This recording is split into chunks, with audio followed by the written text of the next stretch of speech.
천지를 창조하신 거룩하신 하나님, 이 시간 하나님의 은혜를 힘입어 하나님 앞에 나왔습니다. 한 영혼을 천하보다 더 사랑하시는 그 사랑으로 이 모든 시간 주관해 주시고 주의 진리로만 가르쳐 주시기를 주님께 간구합니다. 오직 성령의 능력으로 또 감동 감화하심으로 이 시간 우리 심령에 역사하여 주시옵소서.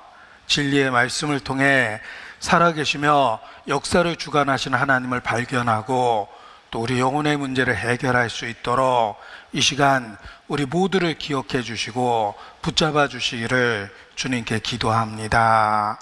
주의 긍휼, 주의 은혜, 주의 능력을 이 시간 사모하고 의지합니다. 살아계신 하나님의 영광을 우리에게 나타내 주시옵소서. 주께 의지합니다. 고마우신 우리 구주 예수님 이름으로 기도합니다. 아멘. 네, 성경 첫 페이지입니다. 창세기 1장 1절, 아주 짧은 말씀입니다. 우리 다 같이 두 번 함께 읽겠습니다. 태초에 하나님이 천지를 창조하시니라. 태초에 하나님이 천지를 창조하시니라. 태초에 하나님이 천지를 창조하시니라. 성경책 맨 처음 첫 번째 말씀입니다. 하나님께서 사람에게 알려주고 싶었던 첫 번째 진리는 하나님의 존재, 그리고 천지 창조의 사실입니다.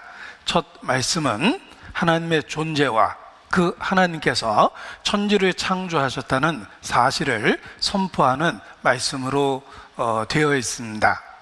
자, 사람이라면 누구든지 갖고 있는 마음의 근본적인 의문이 있습니다. 특별히 이 아름다운 대자연을 볼 때 우리는 이 모든 것이 어떻게 시작되었는지를 생각하게 됩니다. 만물의 기원, 이 아름다운 세상은 어디서부터 온 것일까라는 것에 대한 의문이 있고, 또 대자연 속에 마치 무대 위의 주인공처럼 살아가고 있는 사람, 나 자신에 대한 의문을 갖게 됩니다. 나는 어디서 와서 어디로 가며 무엇 때문에 사는 것일까라는 의문도 있습니다.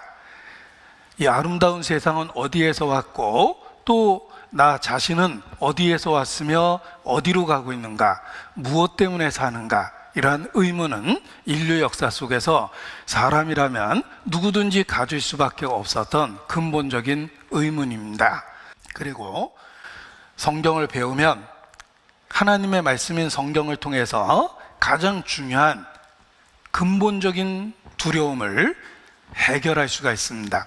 자, 사람이라면 누구든지 갖고 있는 근본적인 세 가지 두려움이 있다라고 학자들은 말합니다. 사람이라면 누구든지 갖고 있는 근본적인 문제, 세 가지 두려움이 있습니다. 첫 번째는 의미 없음에 대한 두려움. 인생을 정말 새벽밥 먹고 열심히 살았지만 어느 날 문득 이 모든 것이 아무런 의미가 없이 느껴집니다. 의미 없음에 대한 두려움이 있습니다. 전도자가 가로되 헛되고 헛되며 헛되고 헛되니 모든 것이 헛되도다. 사람이 해 아래서 하는 그 모든 수고가 무엇이 자기에게 유익한고 다 바람을 잡으려는 것이로다. 일평생을 어두운 데서 먹으며 번뇌와 병과 분노가 저에게 임하니 해 아래서 미친 마음을 품다가 후에는 죽은 자에게로 돌아갈 것이니라. 전도자가 가로되 모든 것이 헛됨이로다. 하나님은 하나님 없이 현세만을 위해서 사는 인생이 의미 없고 헛되다고 선언하셨습니다. 우리는 정신없이 인생을 살다가 문득 그러한 것을 깨닫습니다. 의미 없음에 대한 두려움이 있다는 거예요. 내가 열심히 했던 모든 것들이 어느 순간에 아무 의미가 없습니다. 의미 없음에 대한 두려움이 있다. 자식이 내 인생의 전부라고 생각하고 살아왔지만 그 자식도 성장하면서 부모로부터 점점 멀어집니다. 노크 없이 방문 열었다고 화를 내는 자식 보면서 내가 자식 때문에 살아왔다라는 그 마음이 한 번에 무너져 버립니다. 배반감을 느끼는 거죠. 또 평생 돈을 모으려고 애를 썼는데 가까운 사람에게 사기당해서 돈 잃고 사람 잃었습니다. 그러나 인생 자체가 헛되게 느껴집니다. 의미 없음에 대한 두려움이 있습니다. 그리고 두 번째는 죽음입니다. 게다가 교만할 수 없는 이유는 죽음이 오늘일 수도 있다는 거예요. 어느 누구도 자기 심장을 스스로 뛰게 하는 사람이 없습니다. 오늘 밤 내 영혼을 도로 찾으리니, 오늘 밤이 우리들의 마지막 밤이 될 수 있다는 걸 우리는 잘 알고 있습니다. 틀림없이 나를 찾아올 그 죽음에 대한 두려움이 있습니다. 우리 부처님도 작은 왕국의 왕자로 태어났지만 어느 날 나이들 들어서 늙은 사람을 보고 충격을 받았어요. 저 사람은 왜 저렇게 비참하냐? 아이, 저 나이 들면 다 저래요. 또 병든 사람을 봤습니다. 저 사람은 왜 또 저렇게 비참하냐? 저 사람은 아프고 병들어서 그래요. 또 죽은 사람을 봤습니다. 저 사람은 또 뭐냐? 그 왕자님 사람 죽은 거예요. 부처님이 충격을 받으셨죠? 작은 나라의 왕자였지만 나도 어차피 병들고 나도 어차피 늙고 어차피 죽을 텐데 어차피 그런 인생의 현재의 의미가 어디에 있는 걸까? 그러니까 그 모든 걸 버리고 답을 찾아보려고 출가하신 거예요. 여러분, 우리는 피할 수 없는 죽음이라는 운명을 갖고 있습니다. 나이 들어가고 있다는 말은 죽어가고 있다는 뜻이에요. 여기저기 아프시죠? 앞으로 더 아프실 거예요. 사람은 절대로 좋아지지 않습니다. 뿌리로부터 잘린 꽃이 시드는 거하고 똑같은 거예요. 아름답게 핀 것처럼 보이지만 뿌리로부터 잘렸죠? 일주일 뒤에 와서 보면 절반은 시들어 있을 겁니다. 우리 인생이 그렇습니다. 피할 수 없는 죽음에 대한 두려움이 있습니다. 그리고 세 번째 두려움은 인생 열심히 살았지만 혹 한때 해서는 안 될 일을 했던 적도 있습니다. 우리가 과거를 뒤돌아보면 일기장이라면 정말 찢어버리고 싶은 페이지가 수두룩합니다. 내 인생에 있어서는 안 될 일들이 또 해서는 안 될 일을 했던 적이 있습니다.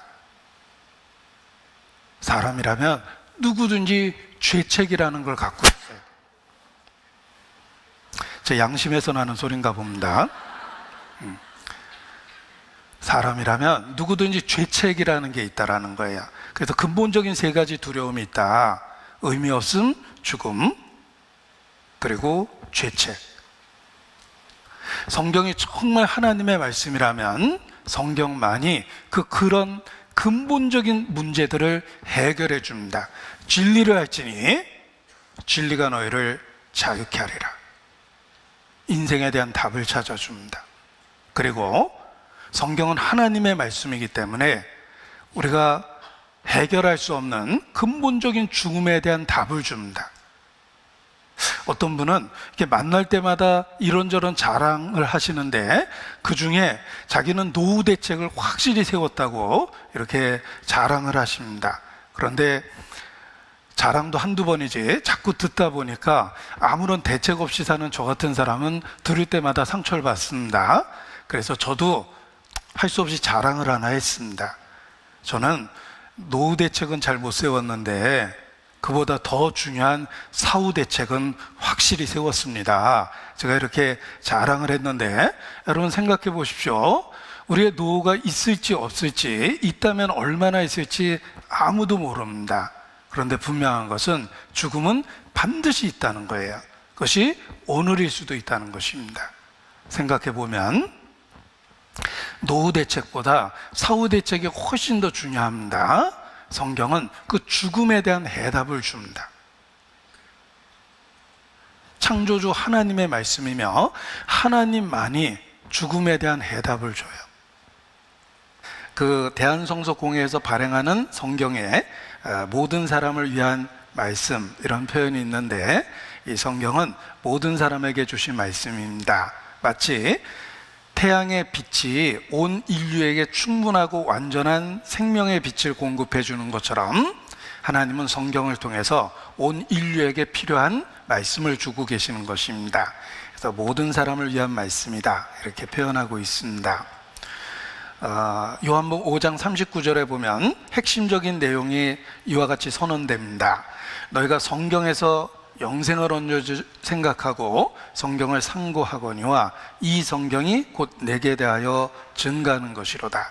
성경은 하나님에 대하여 또 예수 그리스도에 대하여 증거하고 있습니다.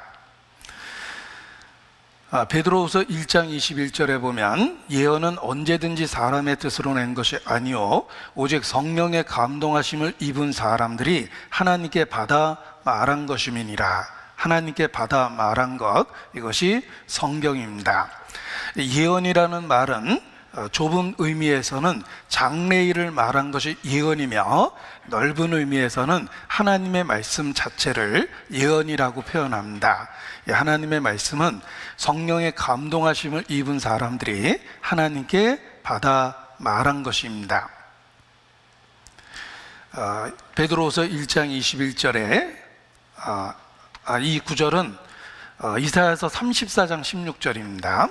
너희는 여호와의 책을 자세히 읽어보라. 이것들이 하나도 빠진 것이 없고 하나도 그 짝이 없는 것이 없으리니 이는 여호와의 입이 이를 명하셨고 그의 신이 이것들을 모으셨습니다. 하나님이 말씀하셨고 하나님이 한 권의 책이 되도록 섭리 가운데 역사하셨다는 것입니다. 그래서 성경은 들고 다니는 책이 아니라 자세히 읽어봐야 되는 책입니다. 너희는 여호와의 책을 자세히 읽어보라. 자, 우리는 성경을 통해서 창조주 하나님은 살아계시다라는 것을 발견하게 됩니다. 그리고 하나님만이 사람이 무엇인지에 대한 답을 줄 수 있습니다. 인생의 정답을 성경을 통해서 발견하게 됩니다. 진리를 알지니 진리가 너희를 자유케 하리라 라고 말씀하셨습니다. 그리고 성경을 통해서 죽음이 인생의 끝이 아니라 죽음 이후 또 다른 세상이 있다는 것을 알게 됩니다. 영혼과 내세가 있습니다. 천국과 지옥이 있습니다. 그리고 지금의 역사는 시작과 끝이 있고 그 종말을 통해서 영원한 세계로 나아가도록 이렇게 계획하신 것입니다. 자, 에레미야 14장에 보면 창조주가 어떤 분인가 쉽게 표현하면 하늘에서 비를 내리는 분이에요. 열방에 허무한 것 중에 능히 비를 내리게 할 자가 있나이까? 하늘이 능히 소나기를 내릴 수 있으리이까? 우리 하나님 여호와여, 그리하는 자가 주가 아니시니까. 자, 우리가 믿는 하나님은 천지를 지은 창조주며 쉽게 표현하면 비를 내리시는 분을 알고 믿자라는 거예요. 그가 자기를 증거하지 아니하신 것이 아니니 그가 하늘로서부터 비를 내리시며 결실기를 주시는 선한 일을 하사 음식과 기쁨으로 저희 마음에 만족하게 하셨느니라. 사도행전 14장에 있는 표현입니다. 하늘로부터 비를 내리시는 분, 그분이 창조주예요. 여러분, 비가 내리는 것도 과정을 살펴보면 정말 신기합니다. 지구의 70%는 바다입니다. 물이에요. 한 30%가 육지입니다. 이 바닷물이 소금물입니다. 왜 소금물일까? 뭐 어떤 분은 옛날 욕심쟁이가 맷돌 갖고 가다 빠뜨려가지고 아직도 돌아가지고 뭐 짠기가 있다 그러는데, 중요한 것은 왜 바닷물인지라는 것보다 왜 소금물이라는 것보다 만약 소금물이 아니었다면 어떻게 됐을까요? 여러분, 육지에서 생기는 모든 쓰레기가 있습니다. 동물과 식물의 사체라는 게 있죠. 우리가 계절이 바뀌면 식물도 썩고 동물도 죽으면 부패합니다. 그것이 물에 녹아서 바다로 들어가는 거예요. 그런데 바다는 소금물이기 때문에, 염기가 있기 때문에 소독하고 다 분해를 해버립니다.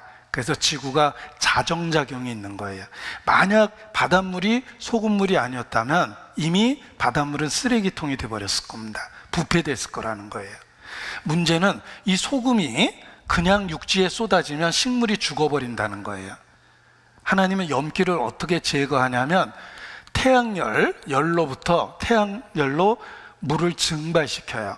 바닷가에 가면 아른아른한 것이 바닷물이 증발하고 있는 거예요. 그래서 소금물을 깨끗한 담수로 만들어서 구름에다 수증기를 실어서 대기의 흐름으로 육지까지 떠오죠. 이것이 지구에 쏟아지는 거예요. 자, 구름은 부력이 있기 때문에 뜬다, 중력이 있기 때문에 가라앉죠. 그래서 구름은 평형성을 가져서 펼쳐지게 돼 있어요. 그걸 구름의 평형성이라고 그래요. 구름을 비행기 타고 내려다 보면 입을 펼쳐놓은 것지만 펼쳐집니다. 그래서 비가 골고루 내리는 거예요. 구름이 중력과 부력에 의해서 펼쳐지기 때문에 그렇습니다. 성경에는 이 물의 순환에 대한 완전한 이야기가 기록되어 있는데 제가 외워보겠습니다. 그가 바닷물을 가늘게 끌어올리신 즉 그것이 안개되어 비를 이루고 사람들 머리 위에 쏟아지느니라. 바닷물을 불러서 육지에 쏟으시는 이는 만군의 주 여호와시니 구름에 비가 가득하면 땅에 쏟아지거니와 구름이 평평하게 뜬 그 이치를 내가 아느냐. 넘치는 땅의 물은 모든 티끌을 씻어버리고 모든 물은 바다로 연하여 흐르느니라. 이 완벽한 물의 순환에 대한 이야기가 수천 년 전 성경에 기록되어 있습니다. 그렇게 말씀하실 수 있는 분은 창조주밖에 없어요. 짧은 말씀인데 같이 읽겠습니다. 집마다 지은이가 있으니 만물을 지으신 이는 하나님이시니라. 성경의 하나님은 만물을 지으신 창조주입니다. 자, 이 말씀을 반으로 나눠서 앞부분만 먼저 생각을 해보겠습니다. 집마다 지은이가 있으니 믿을 수 있죠? 이 강당도 누군가에 의해서 설계되고 지어진 겁니다. 그래서 강사가 보일 수 있도록 강단을 높였고 환기를 위해서 창문을 달았고 출입할 수 있는 문을 설계했으며 조명을 달기 위해서 배선을 위로 하고 적정한 바닥재를 깔았어요. 설계된 겁니다. 자, 1층짜리 집보다 10층짜리가 복잡하고 10층짜리 집보다 63빌딩이 역학적으로 훨씬 더 복잡합니다. 집은 크면 클수록 복잡해지는데 개집 하나 비바람에 결코 우연히 지어지지 않습니다. 집마다 지은이가 있습니다. 믿을 수 있죠? 이제 나머지 절반만 믿으시면 돼요. 만물을 지으신 이는 하나님이십니다. 이 만물이라는 말이 삼라만상 우주라는 뜻입니다. 여러분, 이 우주는 결코 무질서하지 않습니다. 지성적이고 관찰적인 사람이 우주를 살펴보면 우주는 믿을 수 없을 정도로 복잡하고 질서정연하며 수학적으로 정밀하며 질서와 법칙이 있고 적절한 에너지의 조화가 있으며 복잡한 물리적 상수가 가득합니다. 지금까지 밝혀진 것만 해도 지구에 사람이 살 수 있는 절대적 조건은 20만 가지 이상의 규칙이 맞아서 지구에 사람이 사는 거다. 우주과학자들은 그렇게 말합니다. 여러분, 20만 가지 이상의 규칙이 맞아서 지구에 사람이 생존할 수 있는 거래요. 결코 우연일 수 없는 설계된 세계입니다. 작은 집도 우연이 된 게 아닙니다. 만물을 지으신 이는 하나님이십니다. 창세기 1장 31절입니다. 하나님이 그 지으신 모든 것을 보시니 보시기에 심히 좋았더라. 저녁이 되면 아침이 되니 이는 여섯째 날이니라. 2장 1절 천지와 만물이 다 이루니라. 자, 처음 만든 세상은 완전하고 아름다웠습니다. 하나님 보시기에 심히 좋았습니다. 그런데 현재 우리가 살고 있는 세상에는 자연의 재해가 있고 우리의 인생에 고통이 있고 슬픔이 있고 역사 속에 전쟁이 있으며 사건 사고가 가득합니다. 처음 세상은 하나님 보시기에 완전했고 하나님 보시기에 심히 좋았습니다. 그런데 왜 우리가 살고 있는 세상에는 고통과 사건 사고, 불행과 슬픔, 전쟁, 재난에 대한 이야기가 가득합니까? 그 이유는 인간이 하나님께 범죄하고 에덴 동산에서 쫓겨났기 때문에 그렇습니다. 자, 에덴 동산 중앙에는 생명나무와 선악과가 있었습니다. 하나님은 모든 나무의 실과를 허락하셨지만 동산 중앙에 있는 선악과의 실과는 먹지 마라 라고 명령하셨습니다. 어떤 사람은 야, 먹으면 죽는 그 위험한 걸 왜 동산 중앙에다 만드냐 이렇게 이야기를 합니다. 그런데 이 선악과에는 인간을 창조한 비밀이 들어 있습니다. 인간은 하나님의 형상이고 하나님하고의 관계에 있어서 자유의지라는 특별한 선물을 준 거예요. 그것이 선악과로 표현되는 것입니다. 이 선악과를 먹지 말라고 하나님이 명령하셨는데 유혹자가 있었습니다. 예뱀, 마귀라고도 하고 사탄이라고도 하는 온 세상을 꾀는 자, 마귀가 있었습니다. 이 마귀의 역할은 유혹하는 자, 시험하는 자입니다. 그가 여자를 유혹합니다. 하나님은 선악과를 먹으면 정령 죽으리라 라고 말씀하셨는데, 마귀는 거짓말을 합니다. 너희가 결코 죽지 아니하리라. 하나님의 심판을 부정해버리고 먹지 말라고 했던 선악과를 먹으라고 유혹을 합니다. 잡숴봐, 이렇게 유혹을 했습니다. 여자는 뱀의 유혹을 받고 선악과를 먹었고 남편에게도 주었습니다. 자, 이 선악과를 먹은 결과가 무엇인지를 말씀하십니다. 창세기 3장 22절입니다. 창세기 3장 22절. 여호와 하나님이 가라사대 보라, 이 사람이 선악을 아는 일에 우리 중 하나와 같이 되었다. 자, 선악을 아는 일에 우리 중 하나와 같이 되었다. 이것이 선악과를 먹은 결과입니다. 얼핏 생각하면 하나님처럼 됐으니까 좋은 거 아닌가라고 생각하지만 이것이 바로 잘못된 죄의 모습입니다. 인간이 죄 가운데 있다라는 것은 자기 인생의 주인이 돼서 자기 왕처럼 자기 마음대로 자기 기준으로 인생을 사는 겁니다. 선과 악이라는 기준을 자기가 정하게 된 거예요. 이것이 왜 악이고 죄인지를 말씀을 드리겠습니다. 하나님은 창조주며 하나님만이 선과 악의 기준을 정하실 수가 있는 거예요. 그런데 인간이 선악과를 먹고 각각 선악의 기준을 갖게 된 겁니다. 중요한 건 각각이에요. 나의 기준과 여러분의 기준이 다르고 어떤 집단과 집단과의 기준이 달라지는 거예요. 예를 들면 끔찍한 범죄자도 할 말 많습니다. 자기 기준으로는 죄가 아니에요. 자기 마음대로 기준을 정했기 때문에 그렇습니다. 또 성과 관련해서도 그렇습니다. 왜 남자가 될지 여자가 될지 성을 신이 결정하는 거야? 내가 살아야 되는 건데 성은 내가 결정할 거야. 내가 태어나기는 남자로 태어났지만 난 여자로 살고 싶어. 난 여자가 될 거야. 자기 나름대로의 기준을 갖는 겁니다. 그런데 문제가 있습니다. 내가 10대에는 여자처럼 살고 싶었는데 20대에는 다시 남자가 되고 싶었어요. 또 남자처럼 살다 보니까 다시 여자가 되고 싶었어요. 30세 때에는 또 여자처럼 삽니다. 그런 식의 가변적인 기준을 갖게 되면 세상이 엉망이 됩니다. 그래서 인류 역사 속에 갈등과 불행과 다툼과 크게는 전쟁이 시작된 거예요. 자, 보십시오. 여기 A라는 집과 B라는 집이 있습니다. 중간에 경계선이 있었어요.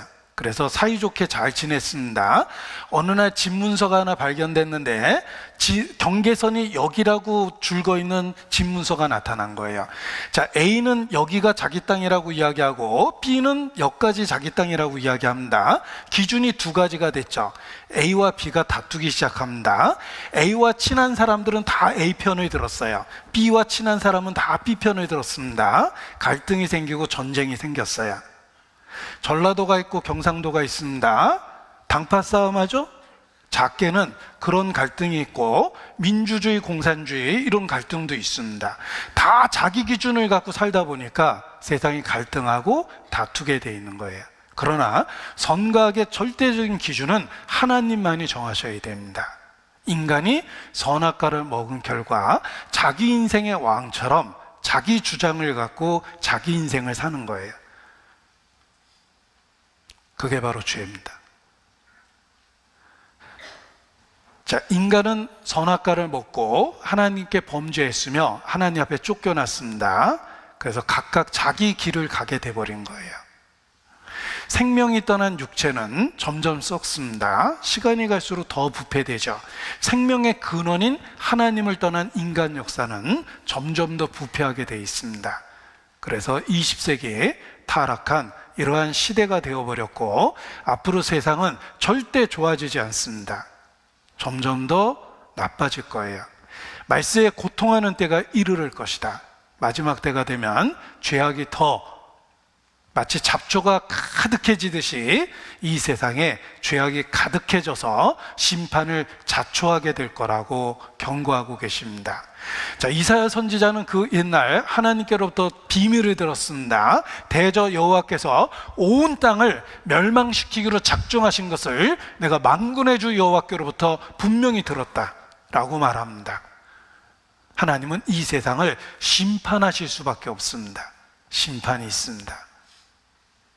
우리 개인적으로는 죽음을 피할 수 없고 역사적으로는 종말이 있으며 죽음 이후에 심판이 있고 종말 이후에 심판이 있습니다. 내 하나님 만나기를 내가 예비해야 할 것이니라 성경은 경고하고 있습니다. 자, 성경은 사실이고 우리의 삶을 바로 볼 수 있도록 만들어줍니다. 인간은 철저하게 피조물이며 에덴 동산에서의 범죄 이후 하나님으로부터 분리됐습니다. 이 세상에 있는 고통과 슬픔은 하나님과 분리된 결과예요. 여러분, 우리 나훈아 형님께서 테스 형 세상이 왜 이래 뭐 이런 노래를 불렀습니다. 그 테스 형한테 물어볼 이야기가 아니에요. 소크라테스 형은 잘 모릅니다. 테스 형 세상이 왜 그래가 아니라 하나님만이 대답해 줄 수 있는데 이 세상은 하나님으로부터 분리되어 있다는 거예요. 그래서 그 분리된 세상을 그림으로 표현하면 이와 같습니다. 하나님과 우리 사이에 죄가 들어왔고 하나님과 분리되어 있는 거예요. 그래서 죄는 하나님과의 깨어진 관계다라고 표현하는데 인간은 하나님하고의 관계가 깨어져 있는 겁니다. 관계가 깨어졌기 때문에 이것을 다시 회복하는 것을 구원이라고 그럽니다. 자식은 자식인데 집을 나간 자식처럼 부모하고의 관계가 깨져버린 거예요. 인류는 집을 나가버린 탕자와 같습니다. 버린 자식이여 어서와 돌아오라. 하나님은 집을 나간 자식을 부르듯이 온 인류를 부르고 계십니다. 그것이 바로 성경에서 말하는 구원이에요. 자, 하나님 없이 살면 하나님 없는 곳에 갑니다. 고아는 해가 지면 갈 데가 없어요. 영적인 고아는 인생에 해가 질 때 하나님 없이 살았기 때문에 하나님 없는 곳에 갑니다. 하나님 잃어버리면 인간은 다 잃어버리는 거예요. 우리가 누리고 있는 모든 좋은 것들은 창조주로부터 온 것이기 때문에 그렇습니다. 도대체 어떻게 구원을 받을 수 있을까? 성경을 배우는 목적입니다. 성경은 그리스도 예수 안에 있는 믿음으로 말미암아 구원에 이르는 지혜가 있게 하느니라 말씀하셨습니다. 이사야서 59장 1절로 3절 제가 읽어드립니다. 여호와의 손이 짧아 구원치 못하심도 아니요 귀가 둔하여 듣지 못하심도 아니라 오직 너희 죄악이 너희와 너희 하나님 사이를 내었고 너희 죄가 그 얼굴을 가리워서 너희를 듣지 않으시게 함이니 이는 너희의 손이 피해 너희의 손가락이 죄악에 더러웠으며 너희의 입술은 거짓을 말하며 너희의 혀는 악독을 바람이라. 자, 2절 말씀, 너희 죄악이 너희와 너희 하나님 사이를 내었다. 자, 우리가 고통 속에서 부르짖는데 왜 신은 침묵하십니까? 인간의 고통과 슬픔을 왜 그대로 방치하십니까? 하나님이 능력이 없습니까? 혹 우리의 부르짖음을 관심이 없어서 듣지 못하시는 건 아닙니까? 1절이 그런 뜻이죠. 여호와의 손이 짧아 구원치 못하심도 아니요 귀가 둔하여 듣지 못하신 것도 아니다. 그런데 왜 침묵하십니까? 인간에게 왜 고통을 주십니까? 2절, 오직 너희 죄악이 너희와 너희 하나님 사이를 내었다. 그렇습니다. 성경이 말하는 죄는 하나님과의 관계가 깨져 있다는 거예요.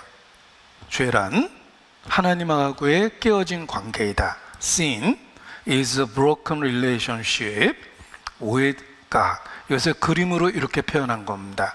하나님하고의 관계가 죄 때문에 분리됐다는 거예요.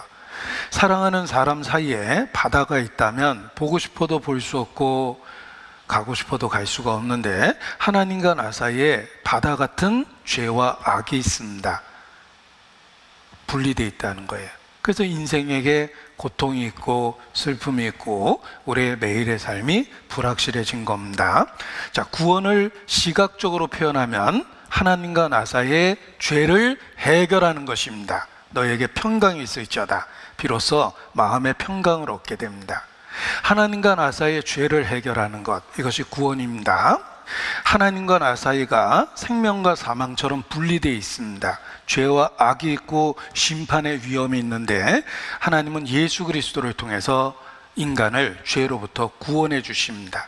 그래서 인간과 하나님의 관계가 회복될 수 있도록 만들어 주십니다. 예레미야 29장 12절 13절 같이 읽죠. 너희는 내게 부르짖으며 와서 내게 기도하면 내가 너희를 들을 것이요 너희가 전심으로 나를 찾고 찾으면 나를 만나리라. 만나 주시겠다는 약속을 하셨어요. 너희가 전심으로 나를 찾고 찾으면 너희가 나를 만날 것이다. 이렇게 약속해 주셨습니다. 11절 말씀 같이 읽죠. 나 여호와가 말하노라. 너희를 향한 나의 생각은 내가 아나니 재앙이 아니라고 평안이요 너희 장래에 소망을 주려 하는 생각이라. 하나님이 우리에게 말씀하시고 또 말씀하시고 일깨우시고 부르시는 것은 재앙이 아니라 평안이다. 장래에 소망을 주려 함이니라. 우리를 구원하기 위해서 우리를 부르고 계시는 겁니다. 우리 인생 7, 80이 하나님이 우리를 7, 80년 동안 불러주신 기회들입니다. 아직까지 구원을 못 받았다는 것은 지금까지 하나님을 외면하고 하나님을 향해서 등을 돌리고 살아왔기 때문에 그렇습니다. 우리는 하나님을 섬기기는커녕 하나님의 존재조차도 모르고 그렇게 지낸 거예요. 본분을 저버렸습니다. 하나님은 모든 행위와 모든 은밀한 일을 결국은 선악간에 심판하십니다. 모든 은밀한 일이라고 그랬죠. 모든 우리 삶 속에 감춰진 일들이 있어요. 어떤 일은 너무 부끄러워서 그게 알려진다면 차라리 그냥 죽어버리고 싶은 그런 부끄럽고 수치스러운 일도 있을 겁니다. 그런데 결국은 그 모든 은밀한 일도 하나님 앞에 다 드러납니다. 내 죄가 정녕 너를 찾아낼 줄 알라 경고하셨습니다. 여러분, 성경이 사실의 가능성을 확률로 계산하면 우리 확률이 삶 속에 쓰입니다. 확률이라는 수학이 우리 삶 속에 실제적으로 쓰여요. 그 대표적인 게 보험입니다. 우리 보험료율은 확률이에요. 자동차 사고가 일어날 확률은 10% 안 됩니다. 그래서 보험료가 100만 원이 안 되는 거예요. 10년 무사고도 많이 계시죠? 그러나 10%도 안 되는 자동차 사고 확률을 우리는 두려워해서 운전하면 다 보험에 들어요. 성경이 사실의 가능성을 확률로 계산하면 놀랍게도 100%예요. 한 번도 틀린 적이 없습니다. 100%의 확률을 무시하시겠습니까? 성경은 사실입니다. 성경을 확률로 계산해도 성경은 사실이라는 거예요. 하나님 만날 준비를 하셔야 됩니다. 성경의 모든 예언의 96%는 성취됐고 종말과 심판에 대한 4% 예언만이 남아있다. 이게 이제 학자들의 이야기입니다.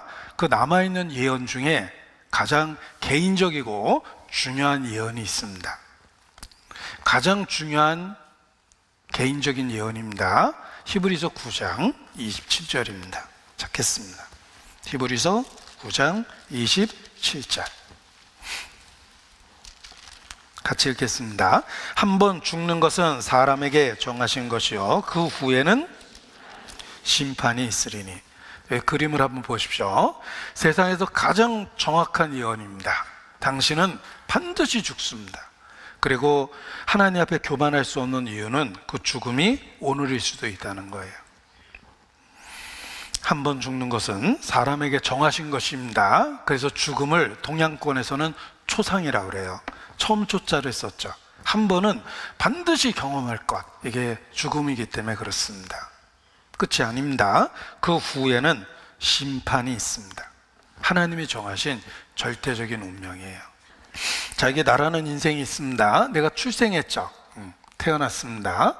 파란만장한 인생을 살고 있어요. 어느 날 죽을 겁니다. 끝이 아니에요. 그 후에는 심판이 있어요. 심판을 받게 되면 불과 유황으로 타는 못에 들어가게 되리라. 이것이 인생에게 정하신 절대적인 운명이기 때문에 그렇습니다. 자, 출생과 관련해서 나의 선택은 없습니다. 솔직히 내가 태어나고 싶어 태어난 건 아닙니다. 그래서 철학자들은 우리는 태어나 버렸다 이렇게 표현해요. 우리는 태어나 버린 거예요. 나의 선택이 아니었습니다. 우리는 이 세상이라는 무대에 내동댕이 쳐진 거예요. 어느 날 태어나서 이렇게 인생을 살고 있습니다. 출생과 관련해서 나의 선택은 없습니다. 죽음과 관련해서도 마찬가지예요. 내가 원하든 원하지 않든 어느 날 죽음은 나를 찾아옵니다. 심판도 마찬가지예요. 여러분이 믿든 안 믿든 상관없습니다. 어느 날 하나님의 심판대 앞에서 벌벌벌벌 떠는 그날이 옵니다. 왜냐하면 사람에게 정하신 것이기 때문에 그렇습니다. 불과 유황으로 타는 못에 들어가리라. 우리 조상들도 본능적으로 알았기 때문에 상여가 나갈 때 어이가이 거기를 어이가이 황천 간다 그랬죠? 황천 간다. 불과 유황으로 타는 못에 들어갑니다. 본능적으로 한 거예요. 죽음이 모든 사람에게 공포감을 주는 이유는 결코 끝이 아니기 때문에 그래요.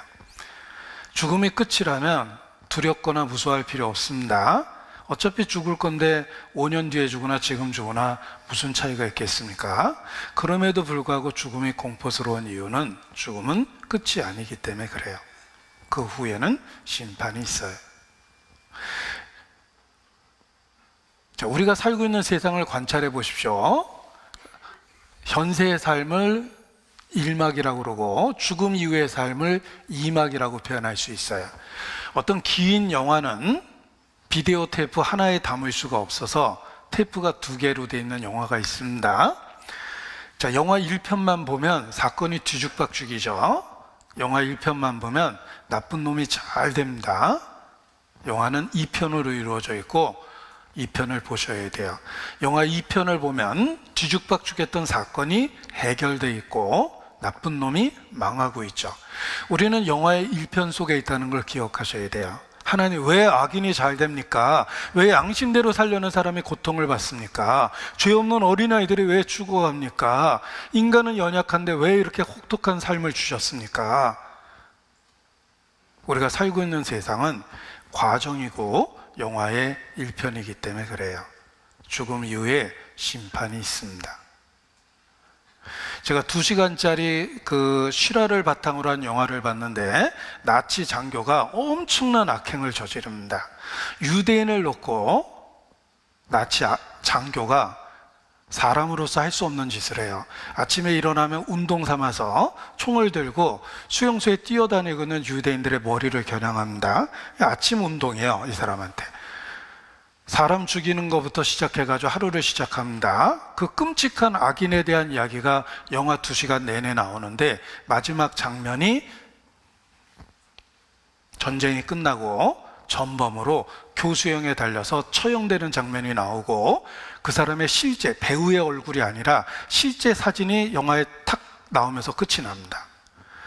그 영화 보고 제가 엄청나게 교훈을 받았어요. 그 악인이 잘 되는 것과 같은 그의 전성시대가 영화로 치면 2시간 만에 끝나고 그 2시간 끝날 때쯤에 비참한 최후가 나옵니다. 우리 인생이 그래요. 우리 7, 80의 인생이 죽음 이후 영원한 세계가 시작되며 하나님은 그 모든 행위에 대해서 반드시 심판하시겠다고 경고하셨어요. 인간이 범하는 제일 어리석은 것은 죄를 짓는 거예요. 왜냐하면 하나님께서 이르시기를 행한 대로 갚으리라라고 선언하셨기 때문에 그렇습니다. 정말 믿기 싫은 사람은 착하게라도 사셔야 돼요. 왜냐하면 심판은 가중되는 것이기 때문에 그렇습니다. 우리가 통증을 경험해 보면 똑같은 통증이 아니죠. 참을 만한 통증이 있고 정말 견딜 수 없는 통증이 있습니다. 똑같은 통증이 아니에요. 형벌은 행한 대로 갚는 거예요. 믿기 싫으면 착하게라도 사셔야 돼요. 고린도서 13장에 바울의 표현이 그렇게 돼 있습니다. 우리가 혹시 버리운 자일지라도 진리를 거스려서는 우리가 아무것도 할 수 없느니라. 혹시 지옥 간다 하더라도 인간은 착하게 사는 게 자기를 위해서 낫다라는 거예요. 모든 죄에는 보응이 있기 때문에 그렇습니다. 죽음 끝이 아닙니다. 그 후에 심판이 있어요. 그 후에. 왜 살아있을 때 악인이 잘 됩니까? 심판은 죽음, 그리고 그 후에 있기 때문에 그렇습니다. 내 하나님 만나기를 내가 예비해야 할 것이니라. 모든 인간이 본능적으로 죽음을 두려워하는 것은 이 속에 있는 영혼이 심판 앞에서 떠는 거예요. 여러분, 죽음이 멀리 있을 때는 농담도 할 수 있지만 죽음이 가까이 오면 엄청난 공포감을 느낍니다. 우리가 태산도 멀리서 보면 손톱만하게 보이죠. 작아 보입니까? 가까이 가면 갈수록 상상할 수도 없는 큰 산입니다. 하나님도 멀리 보면 작아 보이고 죽음도 멀리 보면 작아 보이고 이야기거리가 되고 농담거리가 될지 몰라도 가까이 왔을 때는 엄청난 공포감을 느껴요. 대한민국 최고의 그 살아있는 부처라고 평가받았던 사형수가 있습니다. 무슨 동양의 무슨 도사같이 오랫동안 그런 거를 접하면서 사형수였지만 교도소 내에서는 살아있는 부처라는 평가를 받았대요. 그 사람의 형이 집행될 때 저런 분은 어떻게 죽음을 맞이할지 너무너무 궁금했답니다. 그런데 미소를 띠고 사형장 앞까지 온 그가 죽음의 현실이 되는 순간에 돌변해서 세상에 들어보지도 못한 욕과 악을 쏟아내면서 죽어갔대요. 그게 그 우리나라 사형수에 대한 유명한 이야기 중에 하나예요. 살아있는 부처라고 평가받았던 그가 죽음 앞에서 엄청난 공포감에 그냥 본성이 다 드러난 거예요. 이를 기이 여기지 마라. 무덤 속에 있는 자가 다 그의 음성을 들을 때가 오나니 악한 일을 행하는 자는 심판의 부활로 나오리라. 하나님은 어디서든지 그 선인과 악인을 감찰하시느니라. 모든 죄가 주의 면전에 있느니라. 여러분, 은밀하게 짓는 죄라는 거 없습니다. 우리의 죄는 하나님의 목전에 있는 거예요. 자, 미국은 기독교 국가입니다. 범인을 못 잡으면 GOK라고 그래요. 범인 못 잡은 사건을 GOK라고 그래요. 뜻은 God only knows. 하나님 많이 알고 있다. 이 세상 법정에서는 피해서 갔는지 모르겠지만 God only knows. 하나님의 심판 앞에서 가중된 형벌을 받을 거다. 미결된 사건이 GOK입니다. 하나님의 법정에 서게 된다는 거예요. 여러분, 하나님은 여호와라는 말을 영어로 강제로 번역하면 I am who I am. 나는 존재한다, 그냥 있다, 이런 뜻이에요. 무슨 뜻이냐면 하나님은 과거가 없고 미래가 없고 그냥 존재하는 거예요. 시간은 공간 속에서 나오기 때문에 공간의 제한을 받지 않는 하나님은 시간이 없으신 거예요. 보십시오. 나는 63빌딩 앞을 보고 있어요. 뒤를 보려면 한참 걸어가서 뒤에 서야지 뒤가 보여요. 뒤를 보는 순간 앞이 안 보이죠. 그런데 하나님은 63빌딩의 앞과 뒤에 계세요. 그 정도가 아닙니다. 지구 이편에 계시고 그 순간에 지구 뒤편에 계세요. 우리가 전화해 보면 전파가 그래요. 여보세요? 미국에서 네, 바로 대답하죠. 하나님은 공간의 차이가 없는 분이에요. 전파도 그런 것처럼. 공간의 제약이 없다는 말이 무슨 뜻이냐면 여기 태양이 있습니다. 수성, 금성, 지구, 우리가 세 번째 별에 살고 있는데 이게 1억 5천만 킬로예요. 빛의 속도로 지구까지 오는데 8분 걸려요. 우리는 8분 전에 태양을 본 거예요. 태양계 끝에 가서 보면 30분 걸려요. 30분 전에 태양을 본 거예요. 하나님은 여기도 있고 여기도 있고 우주 끝에도 계시죠. 공간에 제약이 없어요. 하나님은 천지에 충만하세요. 무슨 뜻입니까? 하나님이 지금 일어나는 일을 보고 있고 조금 뒤로 가면 8분 전의 일을 지금 보고 있고 조금 더 뒤로 가면 10년 전의 일을 지금 보고 있고 1000년 전의 일을 지금 보고 있는 거예요. 그래서 모든 죄가 주의 목전에 있다고 이렇게 표현한 거예요. 죄가 없어지는 게 아닙니다. 내가 50년 전에 지은 죄가 실제로는 하나님 목전에 있는 거예요. 여러분이 50년 전에 간음했으면 아직도 하나님 앞에서 간음하고 있는 거예요. 30년 전에 도둑질했으면 아직도 30년 전에 그 도둑질한 것이 하나님 앞에 그대로 있는 거예요. 그래서 내 죄가 정녕 너를 찾아낼 줄 알라라고 경고하신 겁니다. 여러분, 죽음을 건너가는 순간 공간과 시간이 없어집니다. 내가 평생 지은 죄가 한순간에 하나님 앞에 나타나게 돼 있어요. 기억 속에서 지워졌다고 생각했던 그 죄들, 시간 속에서 감춰둔 그 죄가 현재형으로 나타나는 거예요. 내 죄가 정녕 너를 찾아낼 줄 알라. 내 하나님 만나기를 예비할 것이니라 라고 경고하셨습니다. 인간은 절대 강하지 않습니다. 내가 태어날 때 어른으로 태어난 게 아니죠. 핏덩어리 애로 태어났어요. 그게 원래 우리의 모습이에요. 아이가 자라서 어른이 된 거예요. 하나님 앞에 우리의 모습이 그렇습니다. 인간은 절대 강하지 않아요. 천둥 번개만 쳐도 소스라치게 놀랍니다. 대자연 앞에서 얼마나 무력하고 얼마나 공포스럽습니까? 우리는 한밤중에 위경련만 일어나도 스스로 할 게 없어요. 통증이 가라앉기를 기다려야 돼요. 통증 가라앉으면 그제서야 기어서라도 병원에 가서 원인을 찾아야 되죠. 그 순간에는 인간이 할 게 없어요. 철저하게 무능하고 무력해요. 그런 우리가 하나님의 심판대 앞에서 얼마나 두렵겠습니까? 하나님 만날 준비를 하셔야 돼요. 죽음은 결코 끝이 아닙니다. 그 후에 심판이 있어요. 요한계시록 20장입니다. 여기 심판의 모습이 있습니다. 요한계시록 20장 11절.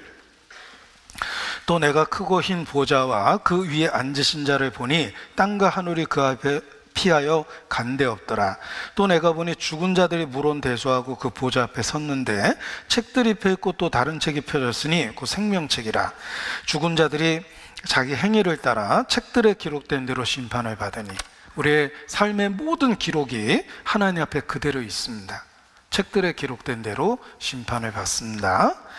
자, 우리 인생을 긴 장편 소설이라고 생각해 보죠. 그리고 그 긴 장편 소설이 10대, 20대, 30대 살아오면서 쓰여졌습니다.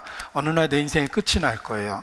우리가 긴 장편 소설을 읽었다면 첫 페이지부터 다시 펼칠 수 있죠? 다시 읽을 수 있습니다. 우리 인생이 하나님 앞에 다시 펼쳐질 거예요. 읽다 보면 어떤 페이지에는 있어서는 안 될 일들이 있어요. 정말 수치스럽고 부끄럽고 공개적으로 읽을 수 없는 일들이 있습니다. 내 죄가 정녕 너를 찾아낼 줄 알라 경고하셨습니다. 이게 심판의 모습이에요. 요한계시록 20장 15절 같이 읽죠. 누구든지 생명책에 기록되지 못한 자는 불못에 던지오더라. 자, 불못에 들어가는 게 아니고 던지우는 거예요. 여러분의 선택이 아니에요. 불못에 던져지는 거예요. 형벌의 세계가 있습니다. 성경에는 지옥에 관한 구절이 22군데 나옵니다. 그 중에 14번을 예수께서 말씀하셨어요. 여러분, 하나님이 22번 거짓말했다고 생각하십니까? 예수님이 14번 거짓말했다고 생각하십니까? 성경은 사실을 우리에게 알려주는 거예요. 형벌의 세계가 있습니다. 죽음을 건너가면 모든 죄에 대한 형벌이 집행됩니다. 우리가 경험했던 모든 고통이 가중되고 우리가 경험했던 모든 슬픔이 수십 배, 수백 배로 증폭된다는 뜻이에요. 이 세상은 신의 자비가 있기 때문에 고통이 있지만 늘 아픈 건 아니에요. 아픈 데가 있지만 안 아픈 데도 있어요. 하나님의 자비가 있어요. 이 세상은 신의 자비가 있기 때문에 슬프지만 늘 슬픈 건 아니에요. 죽음을 건너가면 더 이상 하나님의 자비는 없습니다. 캄캄한 어두운 곳이라고 그랬죠? 하나님으로부터 완전히 격리되고 분리되는 곳이에요. 우리가 경험했던 모든 통증이 수백 배로 증폭될 것이며 모든 슬픔이 수백 배로 증폭될 거예요. 왜냐하면 통증과 고통, 슬픔은 죄에 대한 결과이기 때문에 그렇습니다. 죽음을 건너가면 유보됐던 모든 심판이 집행되는 겁니다. 차라리 태어나지 않은 것이 제게는 좋을 뻔했느니라 이렇게 말씀하셨어요. 자, 누가 도대체 지옥에 가는 걸까? 요한계시록 21장 8절에 8종류의 사람이 써 있습니다. 보세요. 지옥 가는 종류 8종류입니다. 8절 같이 읽죠. 그러나 두려워하는 자들과 믿지 아니하는 자들과 흉악한 자들과 살인자들과 행음자들과 술객들과 우상 숭배자들과 모든 거짓말하는 자들은 불과 유황으로 타는 못에 참여하리니 이것이 둘째 사망이라. 여기 대표적인 죄 8가지를 언급하셨습니다. 첫 번째는 두려워하는 사람. 하나님 계시는 건 알겠지만 구원을 못 받으면 두려움이 안 없어져요.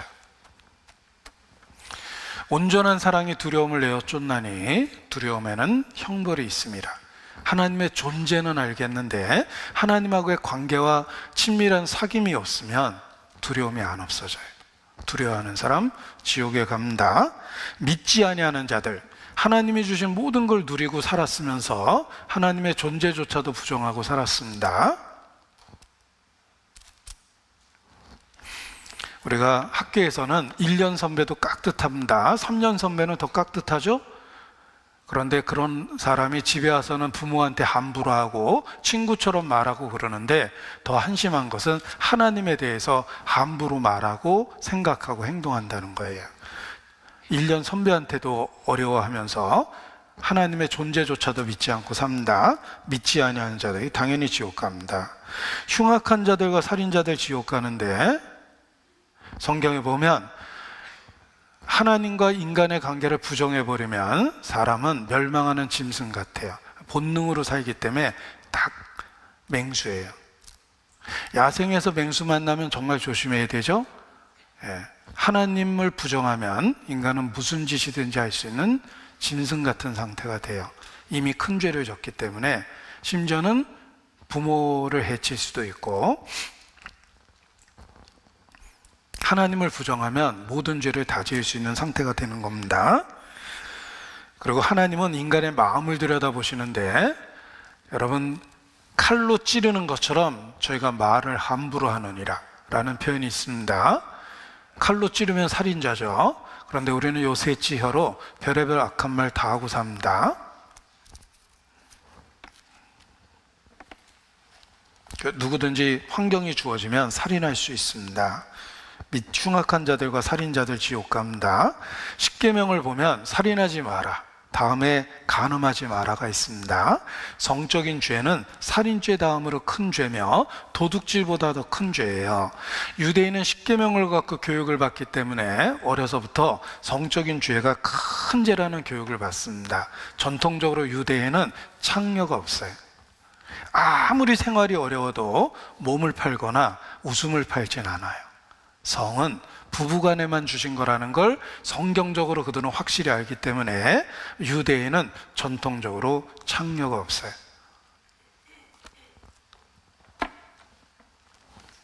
그 죄가 큰 죄라고 어린 시절부터 교훈을 받았기 때문에 그랬습니다. 남의 아내와 간음하는 자는 둘 다 반드시 죽일지니라. 레위기 10장에 이렇게 써있죠? 거기에 반드시라는 말이 있어요. 죽어야 될 죄 중에 하나가 성적인 죄입니다. 모든 사람은 혼인을 귀히 여기고 침소를 더럽히지 않게 하라. 간음하는 자와 음행하는 자들을 주께서 심판하시리라. 히브리서 13장 4절 말씀입니다. 성적인 죄를 특별히 언급하셨죠? 하나님 보시기에 용서받을 수 없는 죄 중에 하나가 성적인 죄예요. 바울의 서신서에도 나옵니다. 음행과 온갖 더러운 것은 너희 중에 그 이름이라도 부르지 마라. 이는 성도의 마땅한 바니라. 에베소서 5장 3절 말씀입니다. 그 음행이라는 말이 헬라어로 포르네이아예요. 헬라어인데 어디서 들어본 단어 같죠? 영어로 포르노그라피의 어원입니다. 포르노는 매춘부란 뜻이에요. 프로스티튜, 매춘부. 포르노그라피의 그라피는 글자와 그림이에요. 매춘부와 같은 글자와 그림이 포르노입니다. 바울이 그 얘기를 한 거예요. 너희 중에 그 이름이라도 부르지 마라. 우리 시대 포르노가 텔레비전에도 나타나고 컴퓨터에도 나타나고 아이들 휴대폰에도 들어있어요. 우리 시대가 소돔과 고모라입니다. 그게 얼마나 큰 죄인지 아셔야 돼요. 행음하는 자들 지옥 갑니다. 모든 죄는 몸 바깥에 있되 간음하는 자는 자기 몸에게 죄를 짓느니라. 여러분, 성적인 죄는 10년, 20년, 30년이 지나도 기억에서 안 지워집니다. 그 이유는 그 죄가 너무 큰 죄이기 때문에 안 지워지는 거예요. 술객과 우상숭배자들, 생명 없는 것에 넙죽넙죽 엎드려서 절하는 사람이 있습니다. 복 달라고 3000배 절도 하죠. 복대하고 허리 끊어질 것 같이 느껴지니까 복대하고 3000번 절하는데, 여러분 하나님을 3000번 모독했다는 걸 기억하셔야 돼요. 우상 숭배하는 자들 지옥 갑니다. 그리고 모든 거짓말하는 자들 지옥 갑니다. 내 이웃에 대하여 거짓 증거하지 마라. 10계명 중에 9번째 계명이에요. 자, 한 달에 한 번 살인하는 사람이 있습니다. 끔찍하죠? 1년이면 12명, 10년이면 120명을 살해했으니 연쇄살인범입니다. 흉악범입니다. 한 달에 한 번 거짓말하는 사람이 있습니다. 1년이면 12번, 10년이면 120번이에요. 그냥 거짓말장이에요. 상황과 환경이 주어지면 한 번이 2번 되고 2번이 10번 될 거예요. 상황에 따라서 횟수가 조정되는 것이, 평생 거짓말하고 삽니다. 거짓말하는 자들 지옥 갑니다. 그리고 아주 중요한 또 하나의 사실이 있습니다. 하나님은 절대로 외모만 보시는 것이 아니라 마음과 생각과 중심을 보신다는 거예요. 하나님은 인간의 마음과 생각과 중심을 보십니다. 사람은 외모를 보거니와 나 여호와는 중심을 보느니라. 내가 보기에 손이 깨끗해 보이지만 현미경으로 들여다보면 더러운 게 가득합니다. 그래서 의사는 수술 직전에 흐르는 물에서 꽤 오랫동안 손을 씻잖아요. 깨끗해 보여도 실제는 온통 병균 투성인데, 사람의 행위가 자기 보기에는 모두 깨끗해도 하나님은 사람의 심령을 감찰하십니다. 온갖 더러운 죄가 가득합니다. 어리석은 자들아, 밖을 만드시니가 속을 만들지 아니하셨겠느냐. 사람 마음에 죄가 있습니다. 그래서 누구든지 마음에 음욕을 품으면 이미 간음했다고 이렇게 말씀하신 거예요. 여기 보십시오. 혼자만의 시간에 상상의 벽에 걸리는 그림은 사실 아무에게도 보여주기가 부끄러웠습니다. 우리의 마음을, 우리의 생각을 그림으로 그리면 음란한 생각, 누구를 해치려는 생각, 쾌락을 추구하는 마음, 그런 생각이 가득합니다. 절대 남한테 못 보여줘요. 그런데 하나님은 우리의 은밀한 것들, 마음과 생각과 중심을 보십니다. 그 하나님 앞에 누가 죄 없다고 큰 소리 칠 수 있습니까? 샘이 그 물을 솟아낸과 같이 악인의 마음속에서 온갖 악이 솟아나느니라. 작은 샘물에서 끊임없이 물이 솟아나는 것처럼 인간의 마음속에서 미움, 시기, 질투, 분노, 탐시, 탐욕, 탐색, 심지어는 말씀을 듣는 이 순간에도 하나님에 대한 반역의 의지가 작용해요. 그래서 어깃장을 놓고 진리임에도 불구하고 외면하려고 그러는 마음이 드는 거예요. 성경을 배우면 도표를 그려봤습니다. 하나님 앞에 내 자신의 모습을 보게 됩니다. 성경을 배우면 하나님 앞에 말씀에 기록된 것을 통해서 자기 중심을 보게 돼 있어요. 그래서 하나님 앞에 내 자신을 보게 되는데, 보십시오. 하나님은 빛이신데 사람은 어둠이고, 하나님은 의로운데 인간은 더럽고, 하나님은 거룩한데 인간은 정욕적이며, 하나님에게 생명이 있는데 인간은 영적으로 죽어 있어요. 하나님은 진리의 하나님인데 인간은 분리하면 거짓말합니다. 여기 4개 속해 있는 단어를 보십시오. 하나만 골라서 하나님 있는 세계로 옮겨 보십시오. 어떤 단어를 옮기시겠습니까? 하루 종일 들여다보고 있어도 옮길 수 있는 단어가 없어요. 하나님과 나는 전혀 다른 세계에 있는 거예요. 그런 내가 도대체 어떻게 천국에 가겠습니까? 이러한 이야기를 듣고 제자들도 깜짝 놀랐어요. 마태복음 19장 25절에 보면 제자들이 듣고 심히 놀라 가로되 그런즉 누가 구원을 얻을 수 있으리까? 아니, 그런 식으로 얘기하면 누가 천국에 갑니까? 26절 예수께서 정답을 얘기하십니다. 같이 읽겠습니다. 예수께서 저희를 보시며 가라사대 사람으로서는 할 수 없으되 하나님으로서는 다 할 수 있느니라. 도대체 누가 구원을 얻을 수 있습니까? 예수께서 정답을 말씀하십니다. 저희를 보시며 가라사대 사람으로서는 할 수 없으되 하나님으로서는 다 할 수 있느니라. 인간 스스로 자기를 구원할 수가 없는 거예요. 하나님만이 인간을 구원하십니다. 우리 교회 다닌 분은 이런 찬송 불러보셨을 겁니다. 울어도 못하네, 힘써도 못하네, 말과 뜻과 행실이 깨끗하고 착해도 다시 나지 못하니 울어도 못하네. 인간이 할 수 있는 게 없다는 거예요. 사람으로서는 할 수 없다. 그럼 어떻게 구원을 얻습니까? 하나님으로서는 다 할 수 있느니라. 인간이 구원받을 수 있는 방법은 하나님 앞에 구원받기를 간절히 원하고 부르짖는 것입니다. 하나님은 사랑이 많으시기 때문에 인간의 부르짖음에 응답하십니다. 여호와는 마음이 상한 자에게 가까이 하시며 중심에 통회하는 자를 구원하시는도다. 여호와여, 주께서 상하고 통회한 마음을 멸시치 아니하시리이다. 구원받기를 간절히 원하고 기도하셔야 돼요. 마태복음 5장 25절 화면을 보셔도 됩니다. 너를 송사하는 자와 함께 길에 있을 때 급히 사화하라. 그 송사하는 자가 너를 재판관에게 내어주고 재판관이 관에게 내어주어 옥에 가둘까 염려하라. 진실로 내게 이르노니 내가 홀이라도 남김이 없이 다 갚기 전에는 결단코 거기서 나오지 못하리라. 자, 너를 송사하는 자와 함께 길에 있을 때 우리가 해야 될 일이 있죠? 급히 사화하라. 이게 우리가 해야 될 일입니다. 자, 이게 나라는 존재가 있습니다.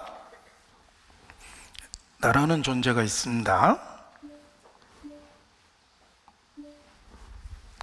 자, 여기 나라는 존재가 있는데